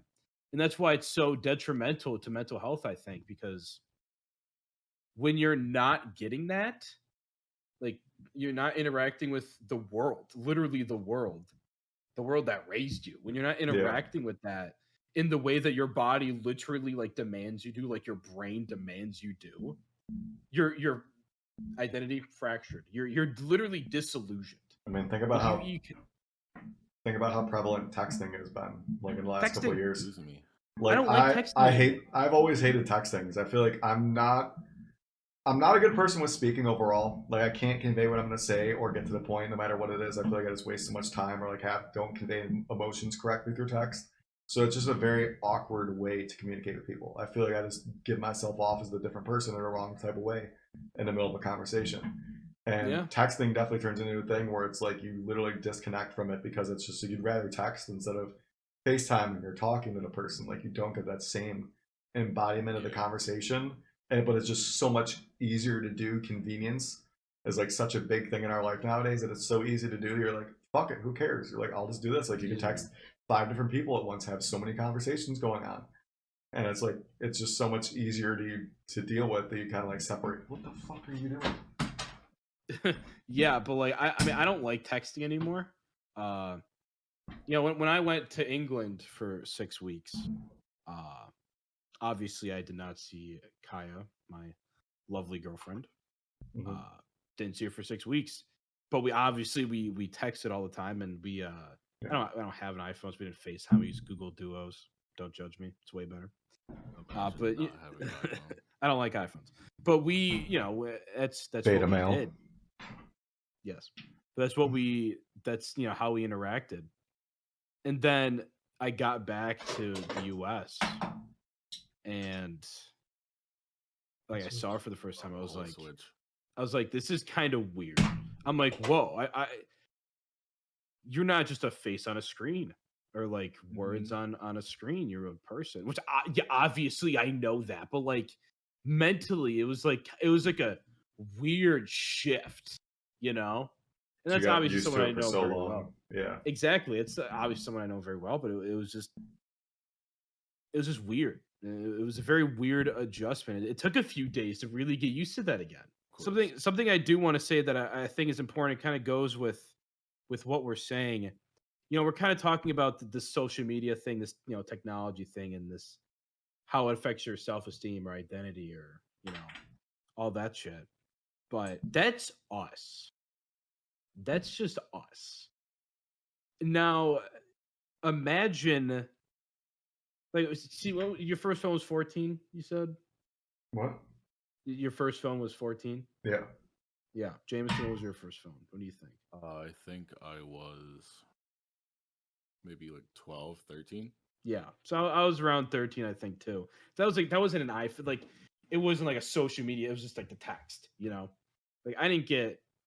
Yeah, it was on like Twitter or Facebook back then. We were really utilizing. No. Yeah. I used Facebook on my computer. But first smartphone was like freshman year of high school. Now imagine like a 6-year-old having a phone.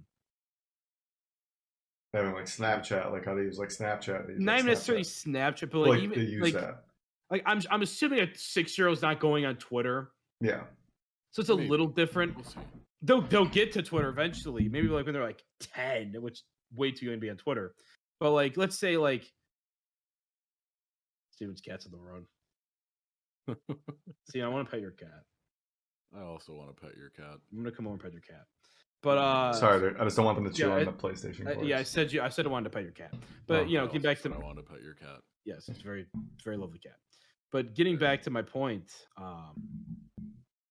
these kids will be on YouTube where YouTube kind of changed this, but they were being targeted by ads.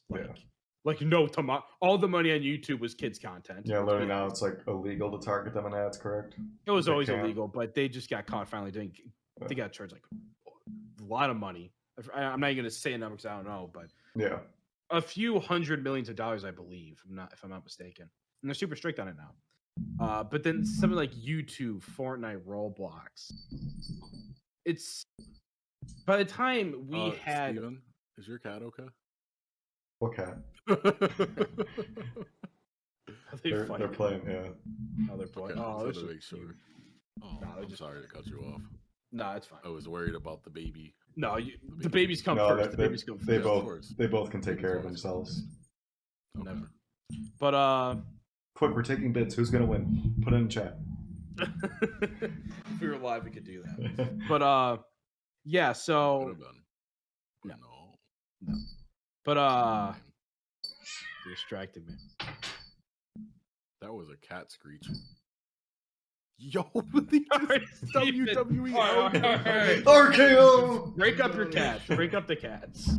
Are And they fighting or playing? playing. Well, if they're playing, I mean, it's not that big of a deal. As long as they're not like And fighting. I mean, cats, now they always he's like to gone. play. Yeah, he's gone. Cats like to play, but as long as they're not like actually like harming each other. WWEing them through like the fucking we window. literally just elbow dropped the fuck out of that other cat. It's great. This is the podcast level of Now connection. Steven's back. Ah. Welcome back. You Steven. can't hear me yet. He heard when it was like across the room before. Hey, Alex. Hello.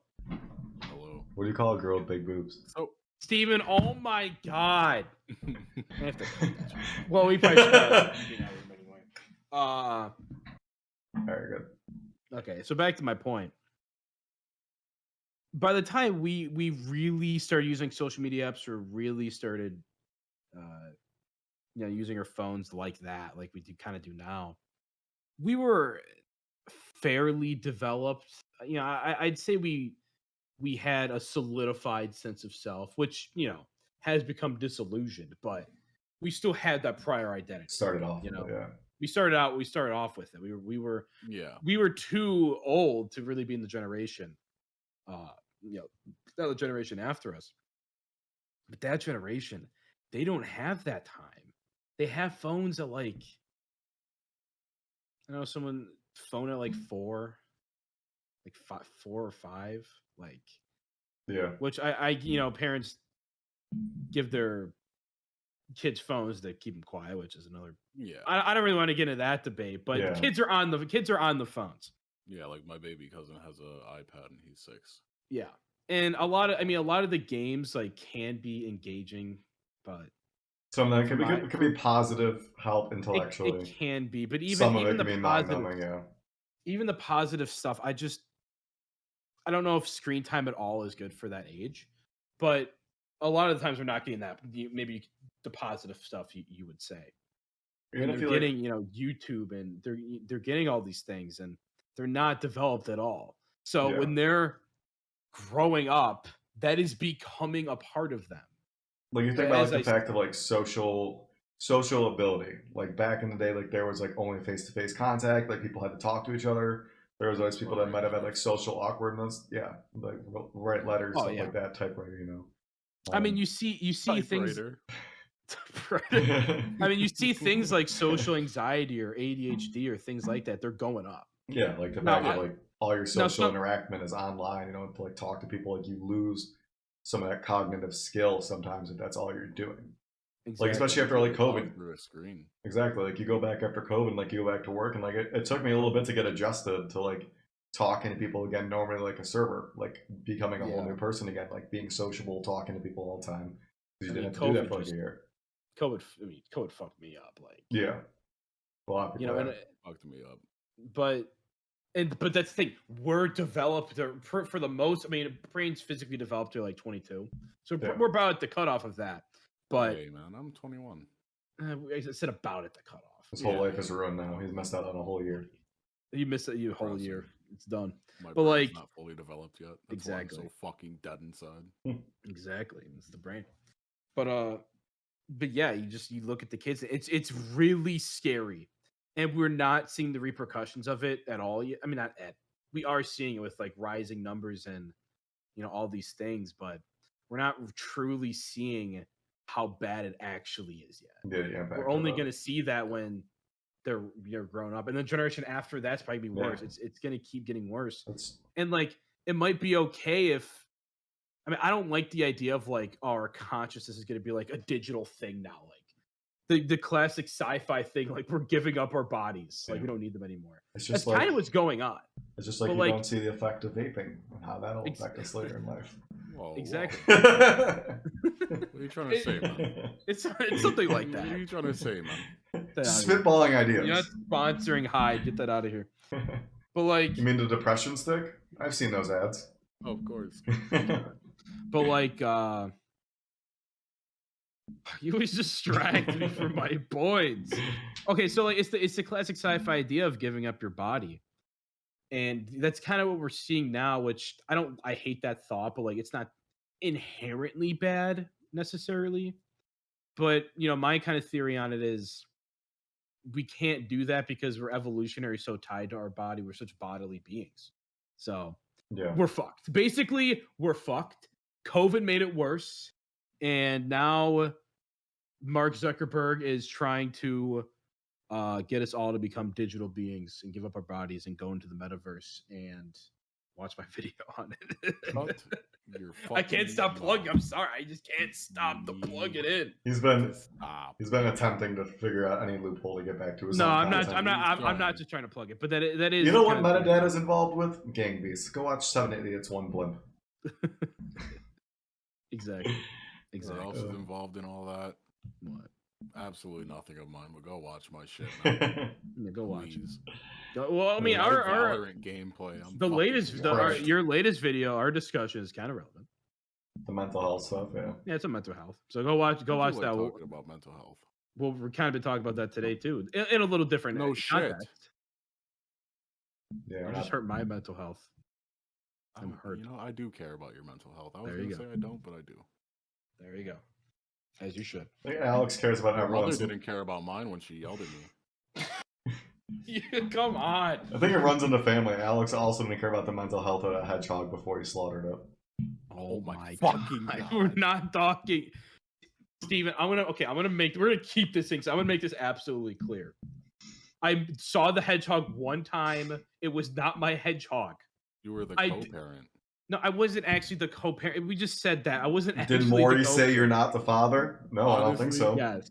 Steven, I think he's just feeling a little guilty. I'm not feeling. I mean, I feel bad because. Oh my God. I literally meant to think guilty conscience gets you. It was not my. I did. It was not okay. It was not my responsibility. Accept it. It's okay. It was. Okay. Not make you a bad person. Everything happens for a reason. It's fine. James, I'm gonna start talking about the hedgehog dilemma if you don't shut. Oh God, no, not again. I don't get that far. I don't. You want me to bring up anime? I'll bring up anime. I'm not gonna do that, and then you're gonna plug your shitty channel again. That hurts my mental health. You're just damaging. You guys are both damaging me. I think it's time to end this podcast. I don't think I can ever talk to you guys again. Yeah, I think we just gotta, cut it off. All right. No, I'm joking. Let's reroute here. Video games. The fucking hedgehog. Video games. Can we go back to video games? We can't go. The video game thing. It's over. The video game thing is dead. Now we're going to talk about transplanted consciousness and shit like that. I mean, we could loop it back to video games right now. I guess we could talk about head attack. No, I mean, we can talk about the fact that like going from like gaming, like we're so oversaturated with like stimuli and everything in life that like even if it was like a great game nowadays, I feel like there's always something that like we have something to compare it to where we're always gonna feel like it's not good enough. Like, it's not the peak. Yeah, it's not like the best we've ever had because like you always think in the part of like nostalgia or like you look at things that are different in the past because like the memories you have tied with it. Where it's like, oh, like a new game comes out and you're like, oh, I'm really excited for Call of Duty Vanguard or for Halo Infinite, and it's like then you'll think back to like moments of playing like Griffball or like Michael Myers, Sticks and Stones, Special Gun Game, and like you'll think back to those moments. I forgot about Michael Myers. Yeah, you'll think back to those moments and be like, well, it's fun, but it's like it's not the same as it was before because like you don't have those same emotional ties to it yet. And I feel like nowadays games in general, you definitely look at them, you're like, okay, like this is good, but like it could be better. Like we have more criticism for things nowadays because I feel like we're like taking it for granted in comparison to what it was in the past or anything else we've experienced.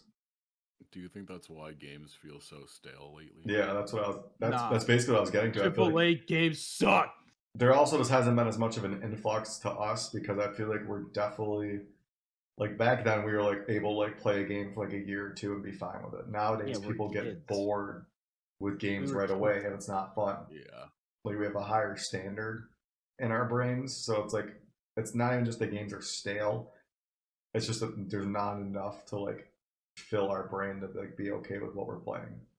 It kind of There's goes no on the like Goes back to what Alex said about our wow, I'm actually drawing a fucking blank right now. Holy You had shit. something going.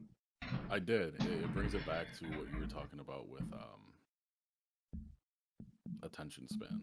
yeah. Yeah. Like a grind. Like- I feel like that's why like games what was it like New World or whatever was the game? Oh yeah. Like games like that where it's like there's a drive to play. Like people are grinding to play like hit level 60. It's like back in the day, like I could like just load on Call of Duty and be like, all right, I'm grinding to hit Prestige Master and just go. Yeah. And it's like I would just play by the end of the Call of Duty I had like 20 days played on it and it's like I'd be Master Prestige, I'd be having a great time. And nowadays they kind of like take away from that. It's like, okay, where you get capped at like a level 100 and you're done and you have to like wait a couple months. Or like they keep making you come back, or like battle passes where you can grind, hit the max level of the battle pass. But besides that, there's not really anything else really to gain besides just playing. And it's like there's not a consistent factor like making you want to keep playing in the moment once you hit a certain point of time. So I feel like it's just not drawing to play the same game continuously unless you're doing it for like a different reason. I feel like there's not a lot of thought that goes into games lately. It's a lot of copy and Like, I paste. feel like, yeah, and like I just feel like it's hard to come up with new ideas. They overlook shit to like throw things in like battle passes and stuff, you know. Yeah, to get the money grabbing like ideas. a sense of accomplishment. We're kind of getting at there's an idea. I forgot exactly who coined it or whatever, but there's kind of an idea that flows around that. There's like a certain saturation point when it comes to like media and like entertainment. Not media entertainment. It's like thoughts that exist, but let's like relay this back to the media entertainment.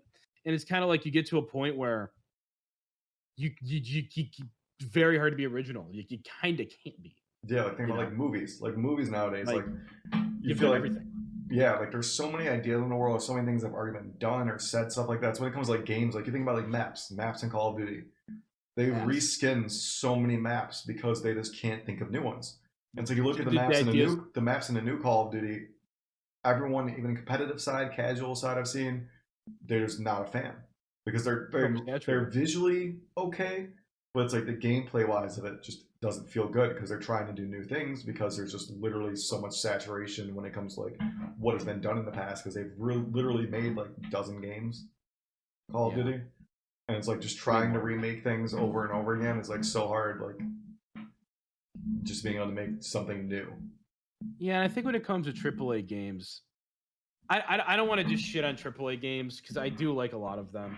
Yeah. But at the end of the day, at the end of the day, they're a very commercial product, and like all media is like all entertainment. It is trying to sell you something, whether it be the game or an idea or something like that.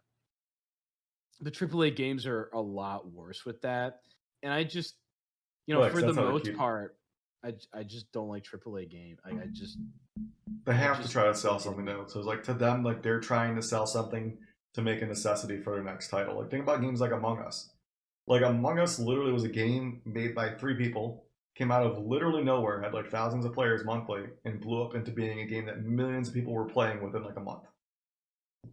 And that wasn't a AAA game. No, Among Us took.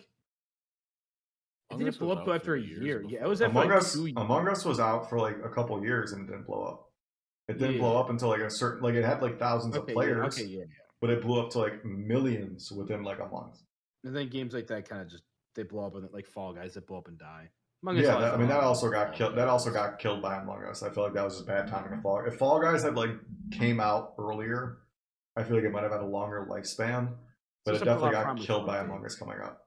Yeah, but those are indie. Like I like those games more. And because that's where it is. Like they don't have to try to push to make money to make the next game. Like for them, like what they have is what they have. So like that's their focus is that game they're using because they want that to be good as possible because they don't know if there'll be a next game. Yeah. Like for them, that's the project. And I do want to make it clear that I value the artistry that goes into literally all games. Like there's so much that like like Call of Duty, like you can look at it as a consumer, like yeah, it's just the same old Call of Duty, same old reskin. At the end of the day, it's not. Yeah. Like there's so much passion that does go into that. So much work it takes. It's just, you know, it's just when I compare personally to indie games, it's indie games are like I like single player games more because I just like story. Indie games have such like a singular vision. It's just a pure vision, and it's that's the kind of games that like I'm starting to like a lot more. Let's see, top 5 games, 3 of them are indie games. You know, like you look at second greatest game of all time, Amori. Shut up. This is where he ties in his shit. No, I'm not tying in my channel. Video that came out. No, it's not. All right, have a good night, guys. It was great. Hopefully, you guys enjoyed everything. Fuck this shit. We're done. I'm not doing that. But I'm just saying that's the most recent example I have. Or let's say Doki Doki Literature Club or Undertale. 3 of my favorite games of all time. All indie games. 2 of those are made by pretty much one person, except for like Doki Doki Literature Club had like art assets, things like that, like backgrounds, and like that was made by more people, like artists. But for the most part, made by one person. And you know, when you have to struggle for that long to get your vision out, you literally have to be passionate about it. You can't not love what you're making. Like something like Amori took 6 years to come out. Everyone was, you know, very mad that like it wasn't coming out and all that stuff. But it really, you don't work in a game for that long if you don't love the game. Yeah. You don't sacrifice money, food sometimes for these developers do, or all your time to make a game that you're not passionate about. AAA games, it's a profit. You know, there's a lot of passion put into it by the people on the ground floor, but production-wise, it's profit. You know, so that's the only AAA game I've ever played that feels like an indie game but plays like a AAA game is Nier Automata, the greatest game ever made. But I thought that was Gang Beasts. We cleared that up in my video. No, it's Nier Automata. We were talking about Cuphead, man. No, not Cuphead. Cuphead.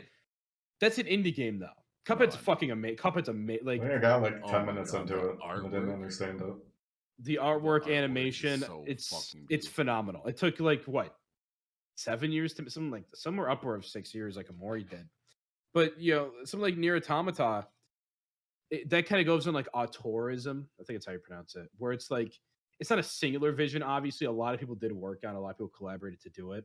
But the director, Yoko Taro, like his influence is so abundantly clear. And there's only a few people in video games that are like that.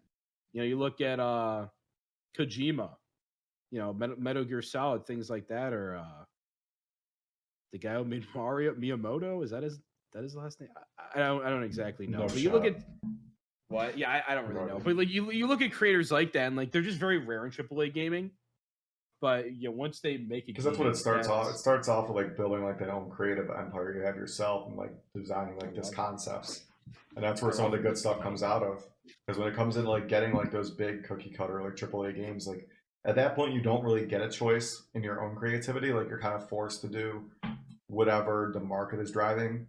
Yeah. Whatever's happening in that moment. Like think about like how Fortnite started, and everyone's like, "Oh, Battle Royale," and then literally every other game's like, "Oh, Battle Royale." And it's like they might not want to do it, but they have to. It's insane because Fortnite wasn't even supposed to be a battle royale. Yeah, it wasn't like a wave. It was like a wave defense game or whatever. Wasn't that like the side thing? That was the original. No, that was the original game. Supposed to be the battle royale shit. That was the original game. And then the battle royale blew up. I actually bought Fortnite. I bought it for I don't think I ever played the base thing, the defense thing. I didn't play the campaign. I was just told to buy. I didn't know it was free at the time. I was told to buy it by a friend, so I bought it. You get a shit ton of V-Bucks from it for free though. That's fair. I don't like Fortnite, but yeah, because you're a bitch. Yes, I just don't. I don't know. Like I said, AAA gaming. I'm excited for things like Halo, and I want to play Shin Megami Tensei 5, but I don't have the money to buy it. But Shin Megami Tensei 5 JRPG. Okay. I want, Yeah, but I we want get to. that I shit want ready. JRPG. Origami, Had it ready. origami creator herd. no, Yeah. but it's. I want to play stuff like that, but even then, like, am I that excited for it? Like, if there's like a sequel to Doki Doki Literature Club, I'm gonna be 20 times more excited for that than I would be for like a new Halo. Which is sad because Halo 3, probably my fourth favorite game of all time. I also feel like that's the difference. Is like there's a difference of like the story. Like having a story-based game definitely drives you more to want to play that game again. And because like Halo 3 and like Halo Reach were like the last story campaigns we cared about when it came to Halo. Like once you take that break, like Halo 4 kind of like you kind of care about that. Halo 5 I don't think I ever touched. I played Halo 4, the campaign came out like the year it came out for Christmas, and that was it. But like once you get like that gap to where you don't have as much of a drive to want to finish that story, it doesn't seem as much of a pull for you. Versus like another game where like, oh, it's literally one of your favorite stories of all time. You're like, oh, but if they add more to it, you're like, fuck yeah, I'll play this. Yeah. Like you never lost that bridge in between where you're like, oh, I don't care about this anymore. Like that whole time you're playing it, like I love this, I need more of this. It just sucks you in. Yeah. It's kind of why I stopped playing. I stopped playing video games for the most part because it just a lot of times I'm not loving. It's a focus on gameplay, which I think at the end of the day, games should be focused on. But like I'm always here for the story. I love story. All my favorite games, I love them because of characters or story, basically. Games like Rocket League's not in my top 5. Yeah, not even Smash. Smash is probably number 6, but it's even like Smash Ultimate's not in my top 5. Yeah. All of my top 5 are story-driven games. Like the more that like impacts you. Yeah. I mean, I'm never a huge fan of story-based games, and then I played Life is Strange. I still haven't played that. Is that's number 6 for me. Never mind. Life is Strange. Life is Strange is such a great game, and then Until Dawn, you gotta take into consideration like other stuff. Like I'm in love with decision-based games. I like decision-based. I feel like it makes it better because then you have like literal impact on what happens. Life is Strange is probably the best example of it, I think. Like Life is Strange. I would say Until Dawn's a better example. Until Dawn implements it better, but Life is Strange is such a weird game because some of the dialogue is just it's I don't like to use this word that much. So cringe. It's so cringe. Yeah. It only makes the game better. The thing is, like, I only say Until Dawn is because is it a zombie game? Impacts it more. Yeah. Well, it's like the Wendigo shit. Yeah. I mean, I was gonna say no spoilers, but it's been out for like 10 years. That was a PlayStation game, right? That's why. Yeah, it's a PS4 game. Yeah, that's why I didn't play it. I remember. I think I looked into that. Was it just seems like it impacts, like your decision impacts more. Oh, for sure. For sure. More than I remember when I streamed it before, like on YouTube, and what's it called? I was trying so hard to save everybody, and I've never finished. Like I finished a game, but I like never finished it on stream, like the other playthrough. Yeah. And I was doing so good, I didn't kill anybody, but I've never gone back to finish it, like streaming it, because I'm not mortified of it. I'm like, man. Yeah, like I don't want to fuck this up. Literally got this right far. there. I'm right at the end. I killed 4 people at the end, so I got out with 2. And I played with Cody. We literally sat down and played it in one go. I got 2 people alive. I killed 4 people at the end. You started a genocide. The only reason I cared about it is because somebody was watching me from our school, and he was like, they said, if you finish this game without killing anybody, I will tell you who I am. And I so badly wanted to know who was watching me. So I made it a personal mission, and I've never went back. Never went back. It's a good game. I like decision-based games. You ever play the Stanley Parable? Yes. That's more of a decision-based game where it's not just decisions, but it's like the decisions as in the more organic to like where you do things in the environment that is the decision. Mm-hmm. So you ever heard of the Stanley Parable? No. Such a good. I want to make a video on that game someday, but it's such a good. It's so worthy of analysis. It's such a good game. I love that. It's so fun. We started talking about video games that like just take up playtime. It made me think of like making an Ark Survival Evolved video again. It's like that game was just like it's a wormhole. Like certain games like that, where like you can literally just play for hours and not even realize it's been hours. And they're like, "Fuck, I thought it was 30 minutes," and Yeah. 5 hours later, you're like, "Fuck, there goes my day." Yeah, it's kind of why I like story games too, because I feel like Like this podcast. yeah, what are we even talking about? No, I mean like, we had a like. I'm not mad about it. I'm genuinely Nah. like fucking Yeah. with this conversation, but like, I just keep thinking to like the start of it where Steven's like, Call of "Yeah, Duty bros, we're gonna talk for an hour." Yeah. We could split into two, but Call of Duty Vanguard was the start. Yeah. We haven't even talked about it since. Steven said his spiel. I was like, so transplanted consciousness. So Chuck E. Cheese and fucking up that little kid that stole my tickets. So Chuck E. Cheese. Yeah. That's how a good pod. That's how a good pod Going should to be. a Chuck E. Cheese. That's how a good pod should be. But like I was saying, I don't think you have to get like when you're spending time doing something. I don't think you necessarily have to get anything like organic out of it. Like a multiplayer game, like you just kind of play. Like, I play Rocket League, I'm just kind of mindlessly playing, but I do enjoy it. I think it's fine. When it comes to story games, like I do feel like it's a little more mentally productive because I'm getting something out of it, and I think it helps having the channel too, because I can make content out of it, which is fun. Yeah. But it just feels a little more productive to play, or even to just watch stuff. Like, I feel like you're getting a little more mentally out of it than. There's more purpose to it, is what it feels. Yeah, I don't think everything you do needs to have a purpose. Like, I'm actually very against that idea, because then you're gonna burn yourself out, and two, you're never gonna have, kind of like we were talking about earlier, you're not gonna have that introspection, like just quiet time to yourself, because you can watch media or play a story-driven game, and it's gonna make you introspect. That's how you interact with the game. Even a multiplayer game is technically going to, but it's not really quiet time. So even like mindlessly playing like Rocket League, like I'm probably paying attention to the game. I'm just thinking. But I guess we'll wrap this one up. There's either being 1 episode or 2 episodes, but It's gonna be 2. Probably 2 episodes. It depends on how much I want to fucking edit. Yeah. True. But if you made, you're doing the outro. I mean, you can do it. Huh? Oh, you're doing the. Can I do the outro? I just want to say a little piece first. If you made it this far, thank you for watching. We really appreciate it. This is the first episode of The Pod. Let's call it The Pod. Fuck the Acquaintance. Let's call it the Pod.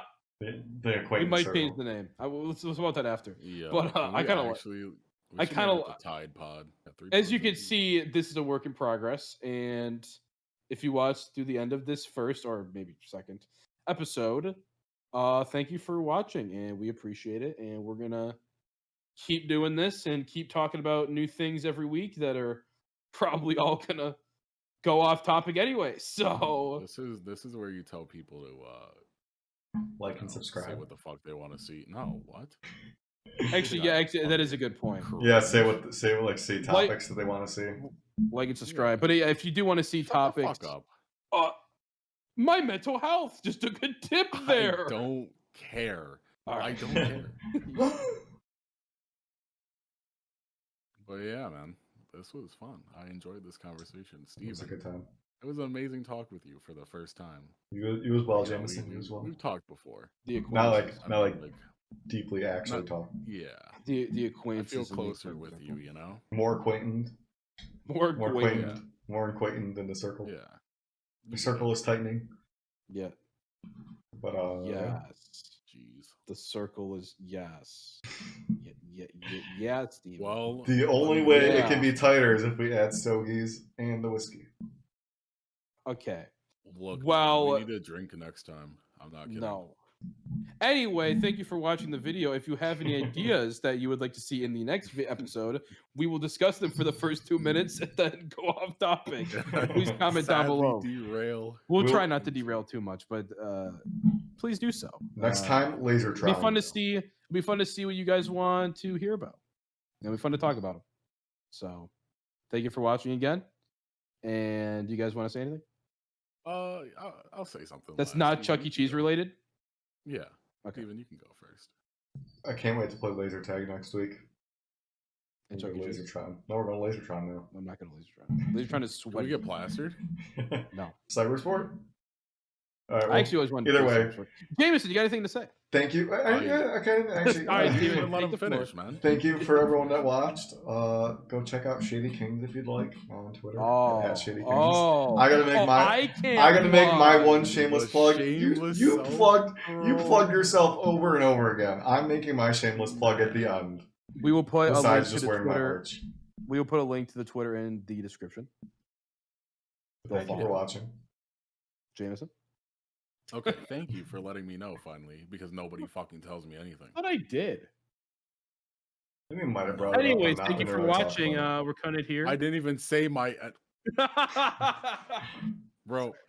Say your piece. I thought you did. Man, you know, it's been a pleasure talking to the boys, getting some things out, but unfortunately, we got some fucking Rocket League to tear up. We'll catch y'all later. Peace. I was gonna say, but unfortunately, this will be the last episode I'm ever I thought you on were gonna because say fuck that. this. I thought you were